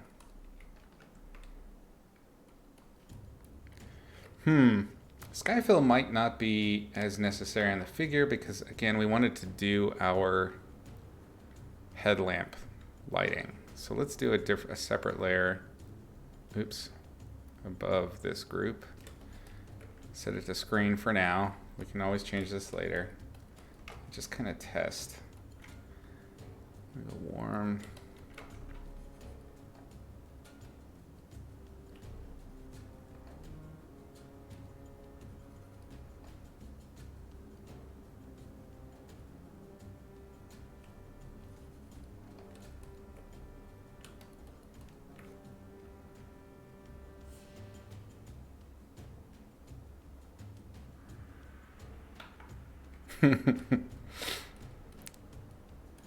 One bag is pretty much just backpacking, just taking one bag for all your stuff. Oh, okay, then yeah, that's what I was doing, was one bagging.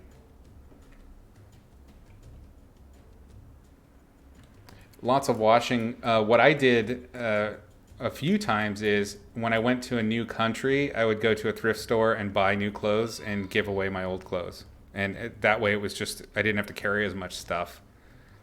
But I was also traveling with a laptop, like my work laptop. So I had a Wacom tablet, work laptop, like that. Just that rig alone was an extra 12 pounds, I think. So yeah, that was nuts. Probably more deaths from falling off mountains than you do from combat in Witcher 3.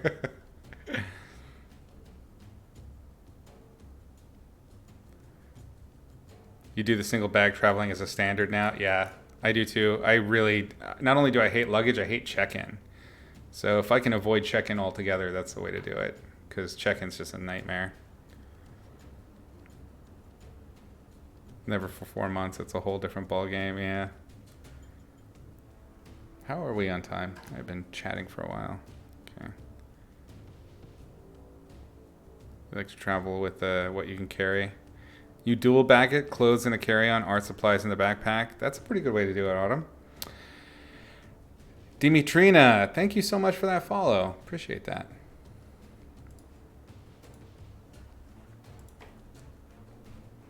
Okay. I was going to do a headlamp lighting scenario, which is probably going to change a lot of this pretty significantly. But I need to see what it looks like, if it's even a worthwhile thing to do. It is, the light source is from roughly where my eye level is. So the camera is the source of the light, give or take. And that means that it's very difficult to map out because the light, all of the surfaces that are perpendicular to the light source in this case are facing me. So it really can flatten things out, like significantly if you're not careful.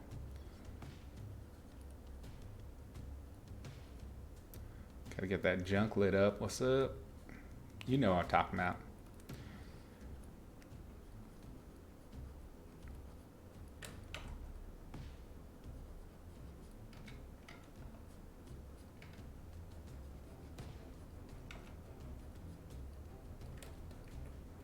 Of course, there's going to be several layers of pretty lit up grass.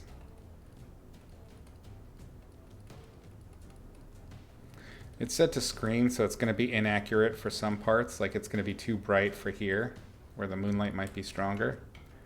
I'm just giving myself notes. You're definitely going to see a cast shadow coming off the figure from our light source.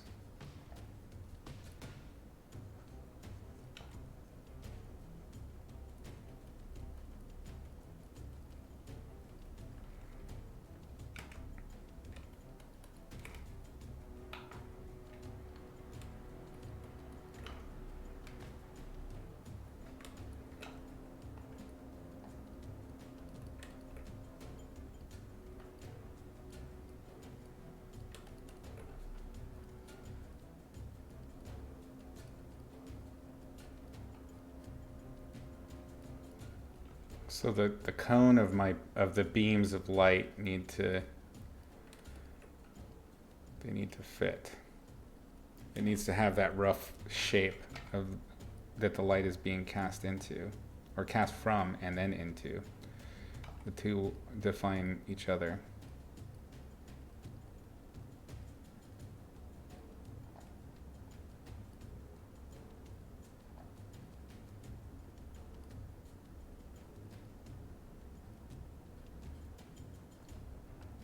The interior wall is probably going to pick up the most light.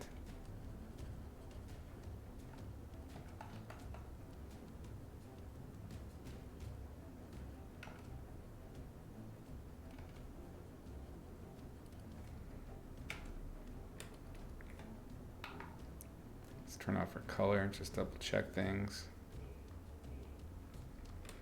We're going to have to go brighter.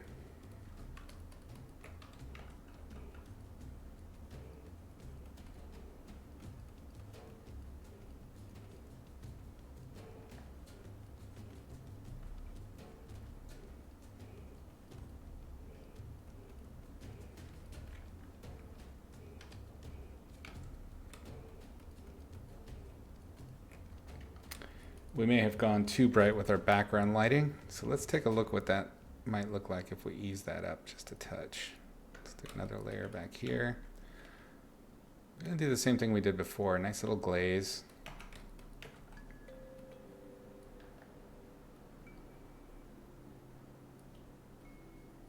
Go cool with this one.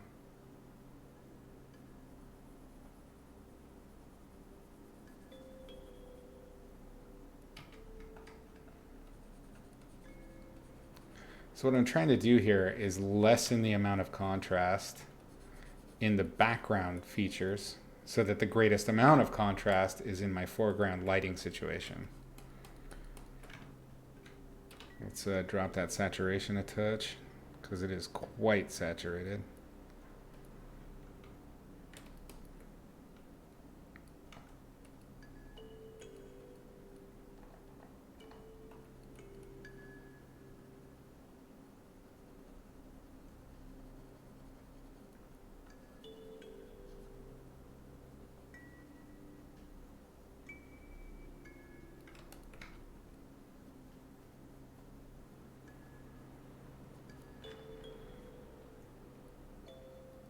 See how much it changes? The contrast relationships. I think we can do this up here too.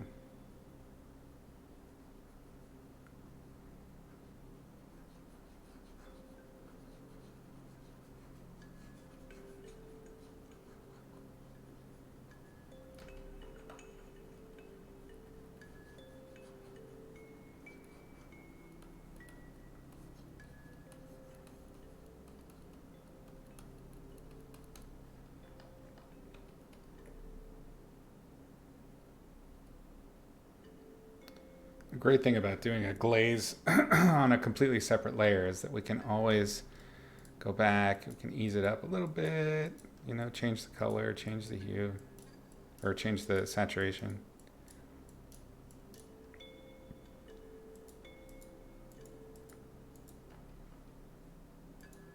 Yeah, I think if the figure wasn't in this, I really like the background the way I had it, that kind of airy. The way I painted the value key was tight, kind of like an Instagram filter, but it doesn't quite work with the foreground figure, or at least with the lighting on it. So this is where this is what I'm talking about maybe we don't do the headlamps, even though that was our original plan, or I do it smaller.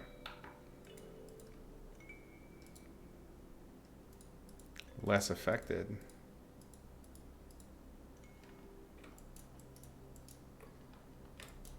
Maybe this changes the story. Maybe there's a figure down here.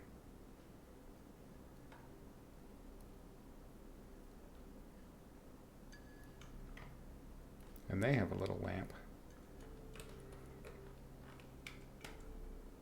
I don't know.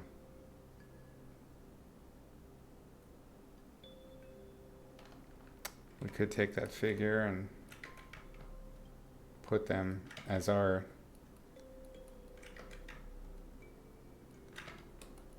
sort of avatar in the scene.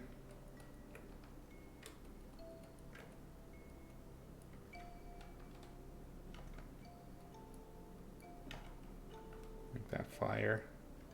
It's terrible fire, but you get what I'm saying. And then I would get a nice rim on the figure, which would play off of this guy pretty nice.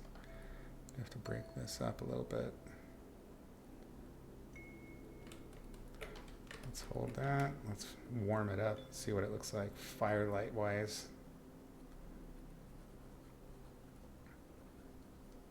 Just gently scumbling on top. It's interesting. It means more work, but it might be worthwhile. I don't know. What do you guys think? We could do figure with light, no figure and light, or no light and just a wandering demon with more skylight. I mean, we'll be able to see him just fine with once I paint in the sky fill and start carving it up a little bit better. It's still pretty rough, but I'm kind of undecided here. I always like to err on the side of narrative, like just a rando demon there. It's interesting. Maybe we can add little like will-o'-the-wisps floating around or fireflies. Although we did do a firefly painting not too long ago, didn't we? Show choices again. Okay, so we can do a figure standing here holding a torch, looking up at the demon, which is our avatar or allegory into the painting, like we're along with them or we are them. We can just do the headlamp style where it's actually us sort of first person instead of third person. We can do no lighting whatsoever in terms of artificial lighting and just do a nice sky fill and then add in some nice natural, I don't know, will-o'-the-wisps or cute fireflies or something like that.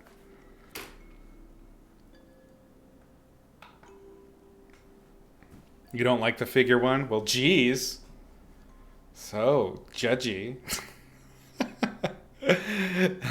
You also like the no lighting? I think I kind of like the no lighting too, but I feel like I did do that already with the glow bug. But we can do that. We're your people. Summer was filled with the post-travel melancholy. Yeah, I feel you. Well, if you ever want to just hang out and talk travel, this is the place. You like the figure for the triangle it creates, but the figure might be more action-oriented. Like you think that the figure should be more reactive. Nice with the fireflies. I always like I like peaceful scenes that are weird. You know what I mean? So like this just a demon wandering through a forest, is just unexplained. I do like that. I'm going to grab that and that layer right there and this layer right here, which are our demon-related layers. And I'm going to just pop them down just a little bit. I want to get that moon separation a little bit more so it doesn't feel quite like... I want it to be sort of my Amun-Ra or whatever it is crown, but also not exactly. And I like having these different rhythms that point to the moon.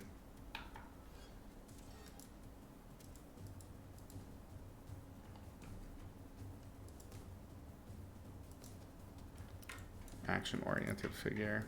Like, whoosh! He's running away. Oh my god! I don't know. I like I always like gold and teal as a color combination.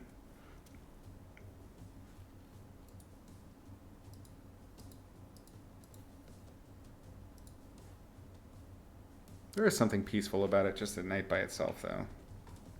I'm kind of feeling that.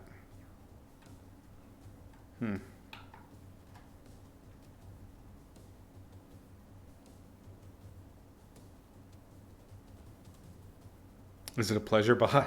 Could be. In Izzy paintings, it can always be a pleasure bot, no matter what it is I'm painting.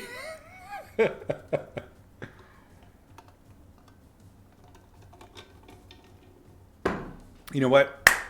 I think just leaving it at twilight with maybe some fireflies, a nice little finished out rendering, some sky fill, that's going to be the way to go because that fits in with my laziness philosophy. So let us commit. We're going to throw away these layers. We're going to be lazy little bitches.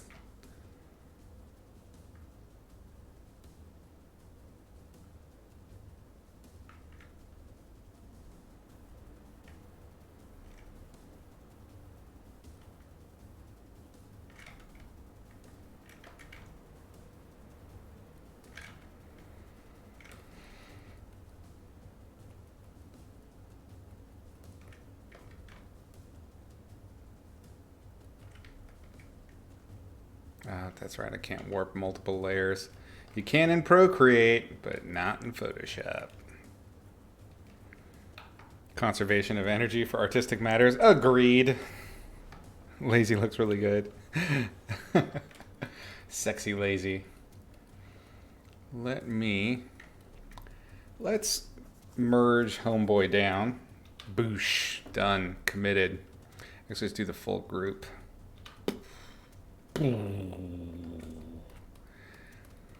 Let's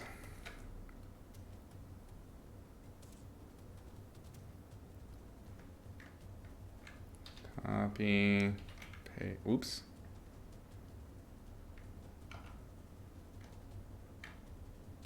There we go.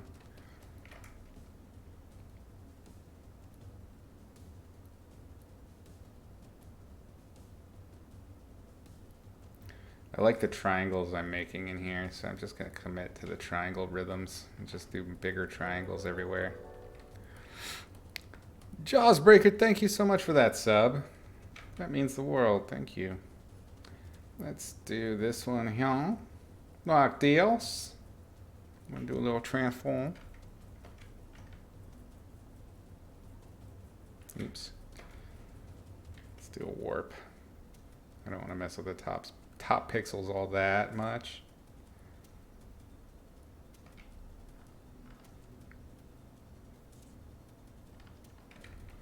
And I want to push this perspective just a touch. So we're going to grab this arm.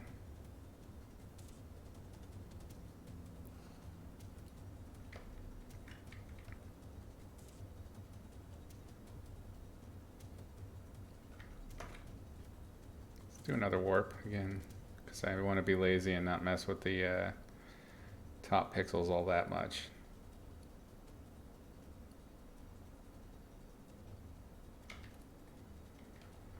I'm gonna have to do some fills, but that's all right. This whole arm can be a totally separate layer.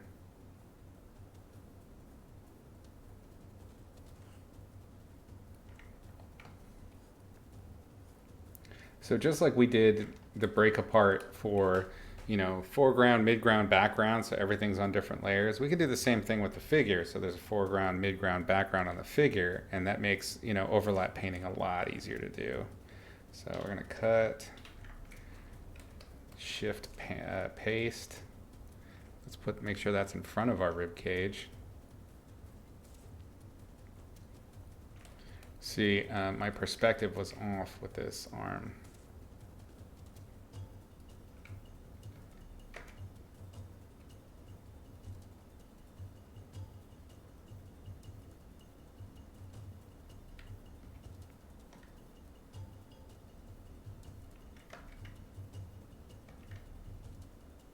I also like the kind of micro composition that happens with the head here. It's a little bit more dynamic-y. And by doing this, we can move the whole figure back just a touch.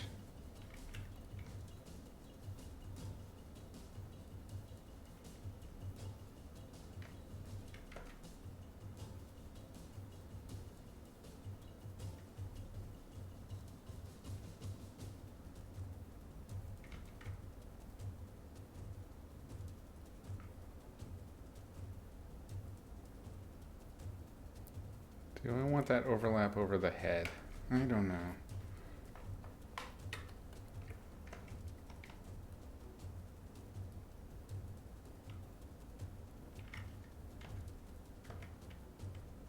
I'm thinking not just about the shape of the figure itself, but I'm thinking about all of the negative shapes in between. This is how you should be thinking about design in general, is not just the, you know, okay, the ridges of this figure need to be a certain thing, but also what shapes are you making in the places that are not the figure.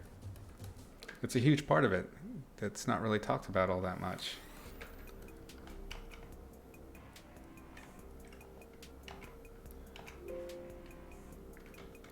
So I need a hard edge brush just to do these little fills. Making sure that this is all singular arm layer that I'm editing, because it's separate. And then this will be, I'm gonna go ahead and merge this down, why not? And you know what, we'll take the other arm and we will make it the distant layer.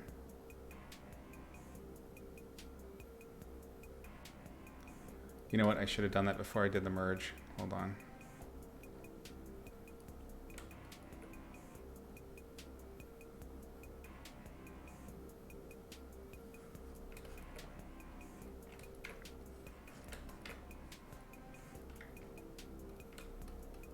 Not that it made a huge difference, but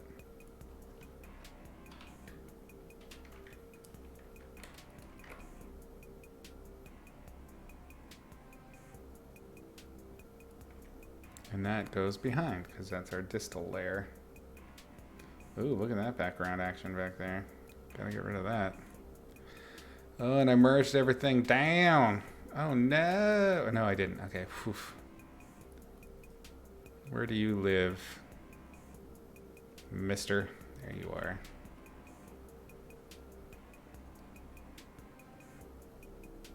Let's see all those little bits I left. Took disk. Gotta hide those crimes.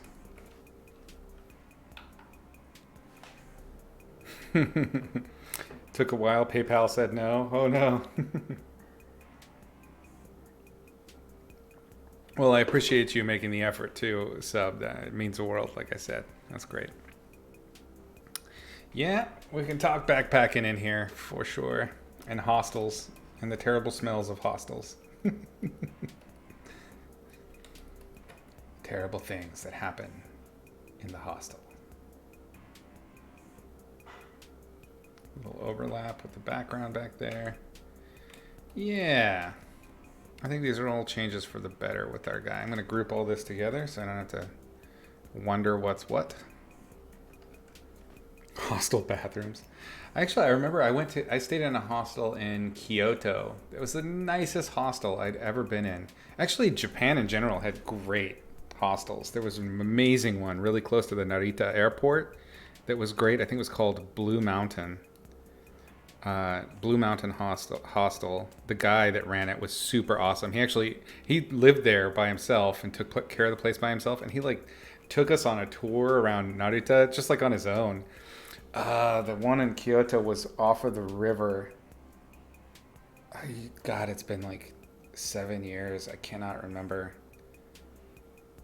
I remember that we were lost trying to find it, and we found this really dapper looking guy down an alley. He was just like in this weird alley by himself, and he had on like really nice patent leather or whatever, snakeskin shoes from Italy, clearly handmade. He had this really dapper ass suit with a little pocket square. His suit was like iridescent purple, and he had and he's this tall, slender Japanese guy. And he had a really, really tall umbrella. I remember that was one of the unique features. So the umbrella like went up to his chest, the handle did. And he was walking around, with his umbrella in this alleyway. And we were like, we're super lost in our terrible Japanese, and asked him if he could help us find this place. And so we showed him the address on our phone where we needed to go. And he said, sure. And he ended up just walking us around the city for like an hour and a half. He had no idea where we were going. He was just so polite. He couldn't tell us. He didn't know where we were supposed to go. So I couldn't even begin to tell you which hostel it was in Kyoto. We got so lost, but it was really a nice hostel. It was probably one of the nicest ones. The one in Narita, Blue Mountain, was so fun. The guy there was so cool, but it was just run by him, and it had, it was very minimal. It was very clean, but very minimal.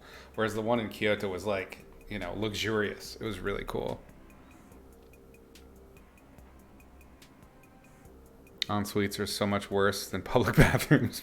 Yeah. Hi, Kilrathi. You recommend Expo Hostel in Kyoto? You stay there when you live in Kyoto? Nice. Where is that at? Where I'm thinking of was, I want to say, east of the main market, that like crazy outdoor mall market thing.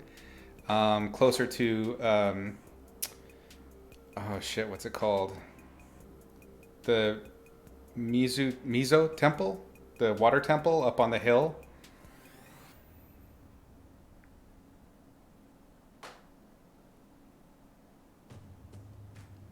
Yeah, it's very typically Japanese. We learned the hard way. I had many, many goofy stories and adventures in Japan.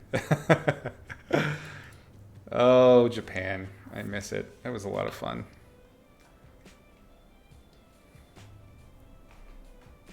It actually never happened. I was drugged by a dude and hallucinating. Also entirely possible. I just met the Japanese Willy Wonka wandering around. It's in the north side. Oh, Expo is. Okay, cool. Yeah. Yeah, share in the if you're on the Discord, please share it there. That would be great. I should add a backpacking Discord channel. I'll do that. Somebody's got to remind me to do that because I will forget. But that's a good idea. Okay, so I'm gonna merge down that chestal piece. Chestal piece gets smoothed in just a little bit. And we definitely need to do our fill with these back layers. So the wing, the back wing. Oops. Well, my stylus here.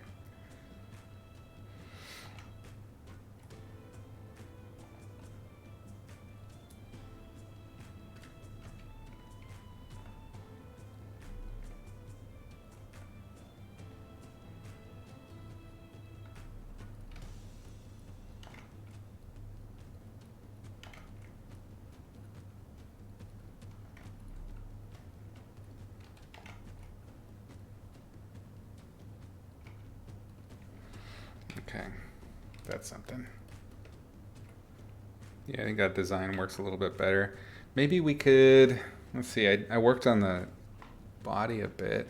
Let's turn off the arms for a second.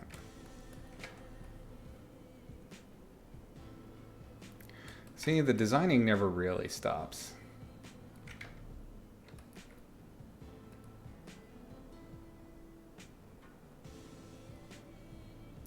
It's one of the things I love, both love and hate about doing design in the illustration is it can change so much. You never know where it's going to go.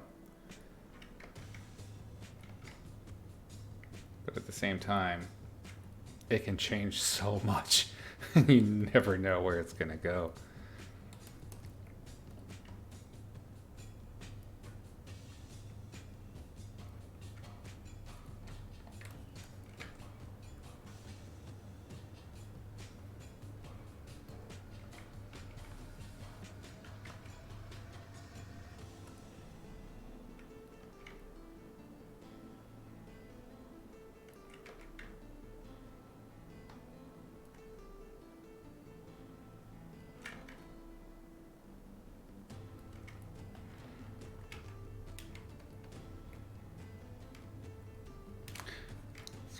Oops, let's grab that back arm.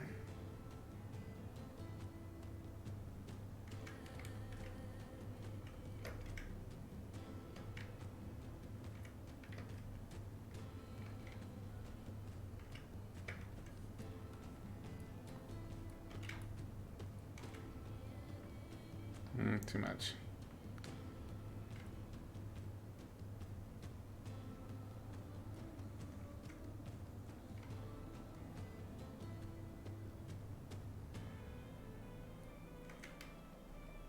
Let's leave it for now.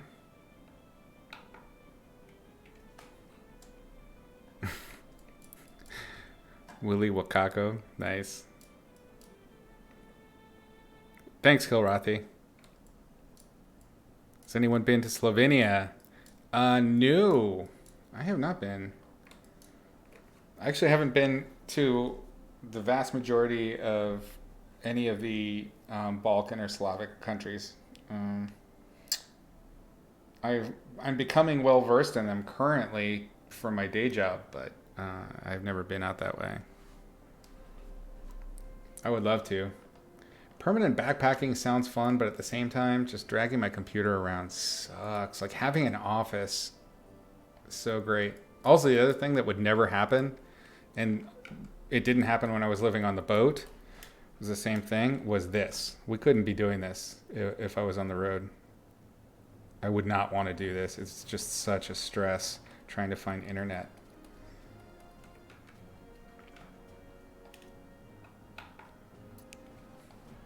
Slovenia is one of your favorite places ever? Wow.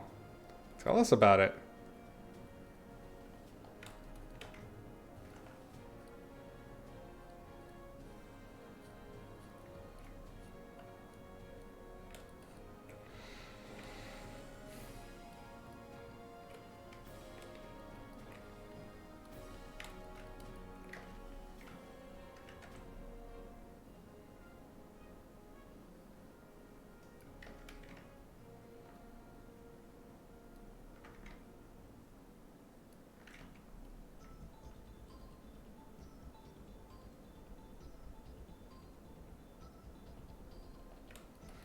Okay, so by changing the chest direction, that means I gotta change the lighting just a touch. Let's go ahead and make a new layer, set it on the chest.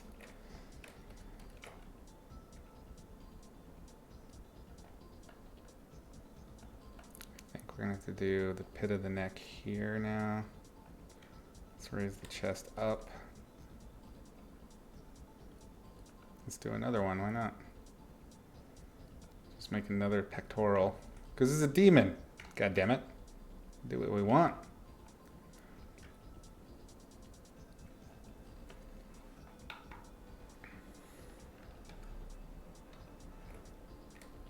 You love travel and also love being able to come home, just veg out, yeah.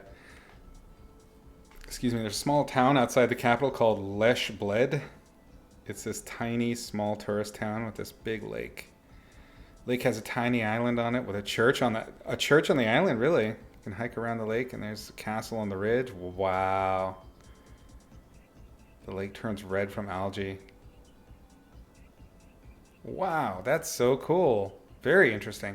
That sounds like, so like I said, I've been learning about certain areas of the Balkans. There's a tiny town there where mining has got, like, they flooded a town and then they were doing some mining or something like that and discovered that they ended up completely polluting the area. And the water there is now bright, bright blue and orange, like crazy colors. And there is a church that is sinking into the water. So it looks like a video game level. It's crazy. I'm trying to. I'll remember the name of it. I'll post it on the Discord. To tell you what. For those of you that are interested, the Discord is in a link down in the About section below. And there's a big public section in there. So come hang out. We'll talk backpacking and travel and painting, and whatever other pervy stuff comes to mind. Because that seems to be kind of par for the course.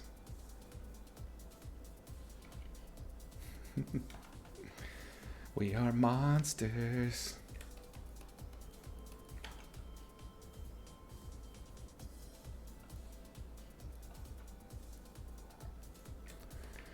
How are we doing on time? 2:16. I don't think I'm going to be able to do the full one today, guys. I am tired and also kind of hungry.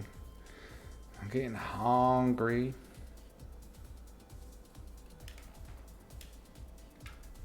But we got pretty far, I think, on this figure. You know, actually what this is going to need to be is this is going to have to be reflected light. Ooh. Because the moon is hitting this interior wing skewt. So let's see what we can come up with reflected light. In regard to, it cannot be warm. That's the problem.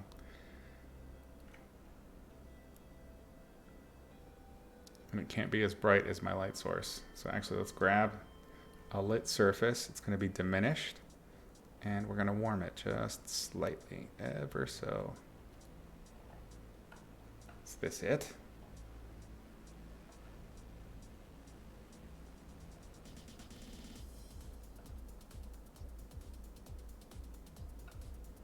It's kind of a gargoyle or something, eh?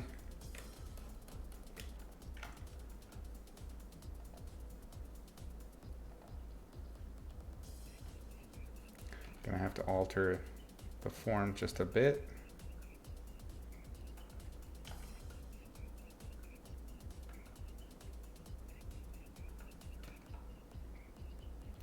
I knew I was gonna find a way to get some uplighting in there. God damn it.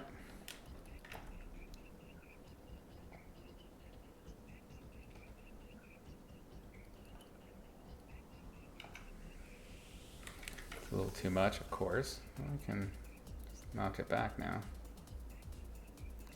Hey!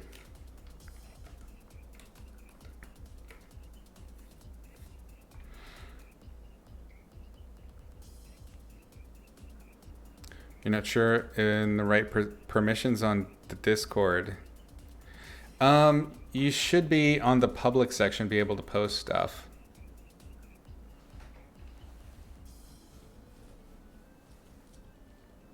Nothing says perv like single bag.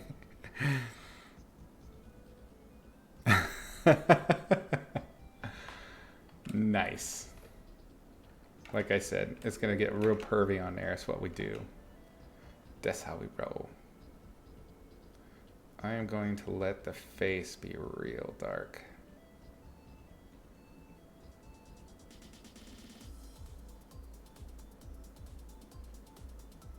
Because we're going to do something else that I like to do.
Uh-oh. I've started rendering the face. I haven't finished the rest of the painting. That's bad news. Bad, bad, bad news.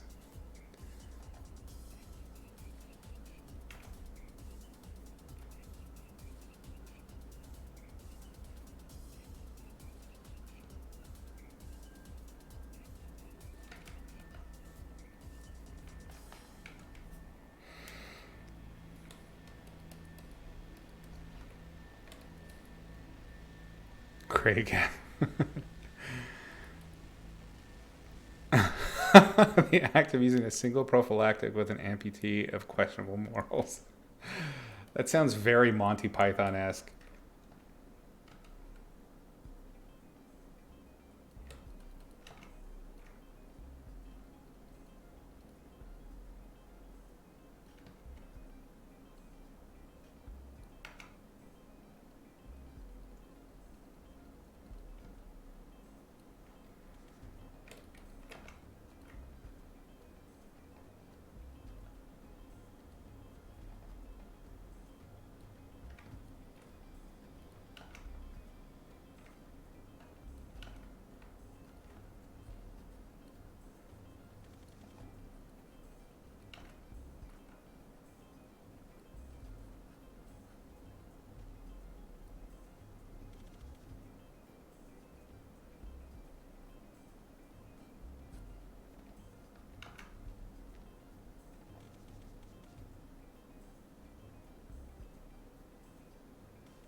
There's no such thing as too old for travel, Cypher.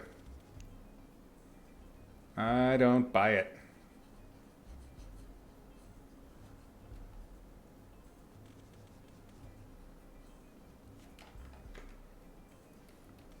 Since we're not doing that fill light of a, not fill light, sorry, the spotlight, we don't need to, we can let this kind of fall away a little bit on the arm.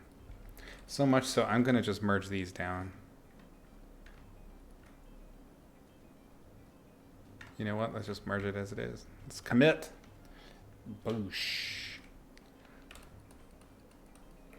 Okay, new layer, clip.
Yeah.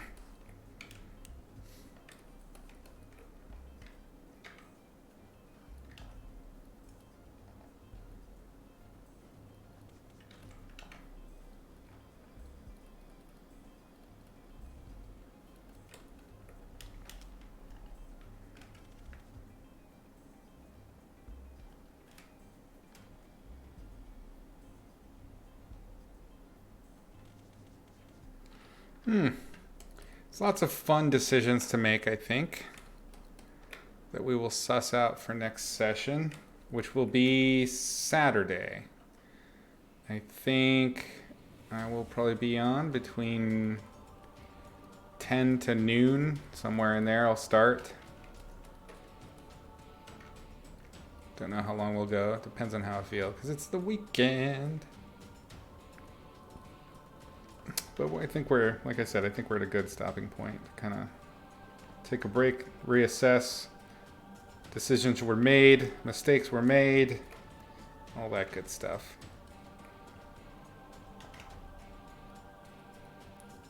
So we will suss it out then. We will leave that for future Izzy to deal with.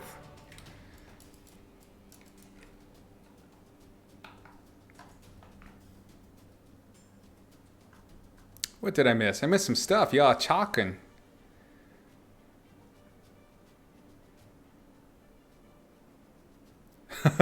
Not fun for late drunken nights, Jawsbreaker. Partying with randos and hostels isn't as fun.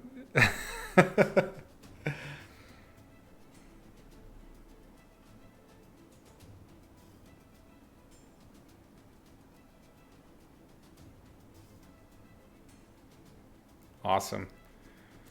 Yeah, you guys are definitely making me want to travel. I'm digging it. Awesome, gang. Well, thanks so much for hanging out. It was a good session. I think we got a lot of fun stuff done. We'll catch up on Saturday, like I said. For those of you that haven't followed, do the follow thing, do the sub thing. We hang out on Mondays and Wednesdays at 3 p.m. and Saturdays, like I said, sometime around noon. If you're down to chat, otherwise, check out the Discord. If you want to see previous episodes, I've been archiving them on the YouTube at youtube.com/Izzy Medrano. On the side over here, one of these directions, I think this way, You've got all of my social stuff. So follow, subscribe, Twitter, YouTube's, all that crap. Smash, right? Isn't that the thing? I don't know. Anyway, always fun hanging out. Until next time, as always, paint smart, paint sexy. I'm Izzy, a professional writer, concept artist, and illustrator.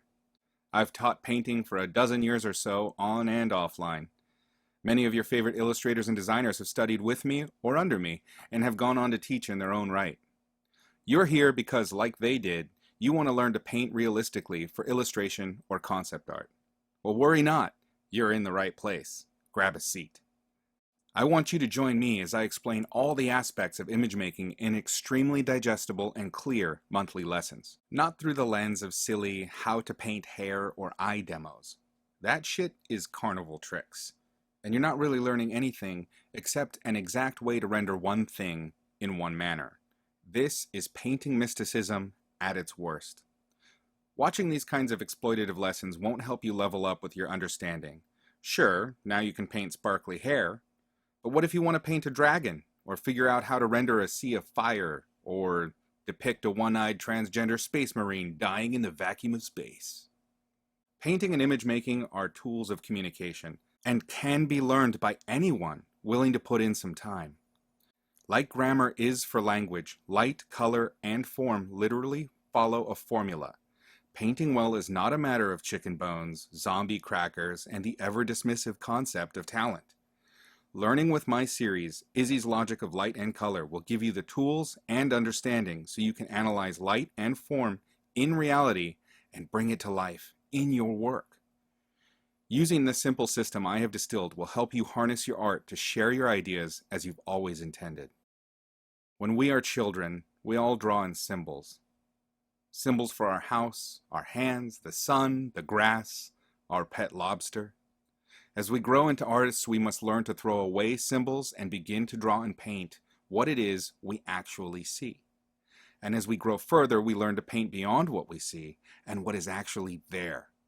Until finally we move beyond this and learn to trim away what is actually there so we voice only what we want. With me, you're going to have to buckle in and maybe take some pain meds, because I'm going to rip out your normal person's eyes and replace them with a painter's eyes.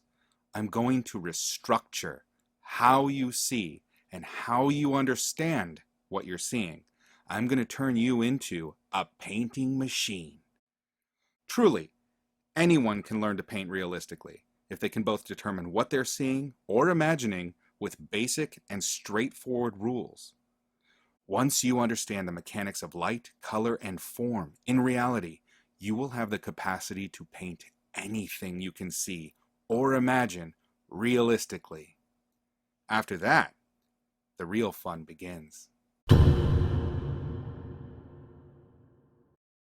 Here are some of the ways you can join me and master the logic of light and color. The very first lesson of my series is totally free on my YouTube channel. In that lesson, I give you the 3 primary rules of light that are the very foundation of painting and understanding light itself. If you do nothing else to make your painting mastery easier, at least watch this amazing little lesson. It will do more for your basic understanding of light than just about any tutorial you can find. When you're ready to get deeper and you feel like you have those first rules figured out, allow me to utterly blow your mind with the next episodes available on Gumroad and ArtStation. As we go deeper into the rules underlying the logic of light and color, I carefully and simply explain important and interesting elements. From beginner to pro, there is an amazing amount of information available. Each concept has been distilled into the clearest explanation you're likely to find anywhere. Like episode 2, where we cover the atmospheric effect and how that relates to light, scale, and distance of objects in reality, and how to render it. Or episode 3, where I hand over the ultimate key to controlling value in your paintings. Episodes 5 through 8 are all about rendering materials. Want to understand the logic behind rendering metal, leather, hair, transparency, damn near anything. I even cover the logic behind painting special effects like fire, neon, or lightsabers in later episodes. The lessons just get deeper and more detailed as I build on the foundations covered in preceding episodes. The 10th gives you the most important rule of composition you'll ever learn, to keep your images interesting. The next few episodes cover important painting techniques like my edge control ninjutsu or simplification with the large to small system. We dip a toe in color theory, devote a few episodes to finishing full-blown illustrations utilizing the techniques we've learned so far. Some episodes, like the lighting game or Advanced Exercises 1, the shirt, present cheap, valuable, and practical exercises to give you explosive growth in your development. Episodes 22 through 25 cover painting and illustration, just like I do for Magic the Gathering, from assignment and inception to signing the painting at the end. Each one is full of tips, knowledge, everything to make working as an illustrator easier. Did you enjoy learning how to paint basic materials? Metal, wood, and such? I got 3 whole episodes devoted to the intricate logic behind painting different kinds of skin. After that, more lessons devoted to pumping life into your portraits and original methods for accurately drawing faces out of your head. From fundamentals to photo bashing, Gumroad and ArtStation have every lesson I create available for purchase a la carte. But here's an even better way to learn with me. Stay current with my latest lessons on Patreon for the lowest price available.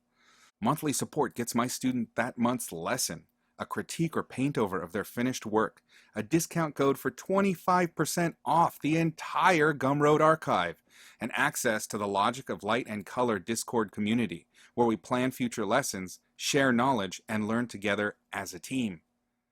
The absolute best method is to join my Patreon classroom at the Student Plus tier, where you'll get everything I just mentioned and a free episode from the archive every month to accelerate your mastery at your own pace. You've decided to take control of your painting and master Izzy's logic of light and color. Now it's up to you to choose the path that's best for you. I'll see you on the flip side. Paint smart, paint sexy.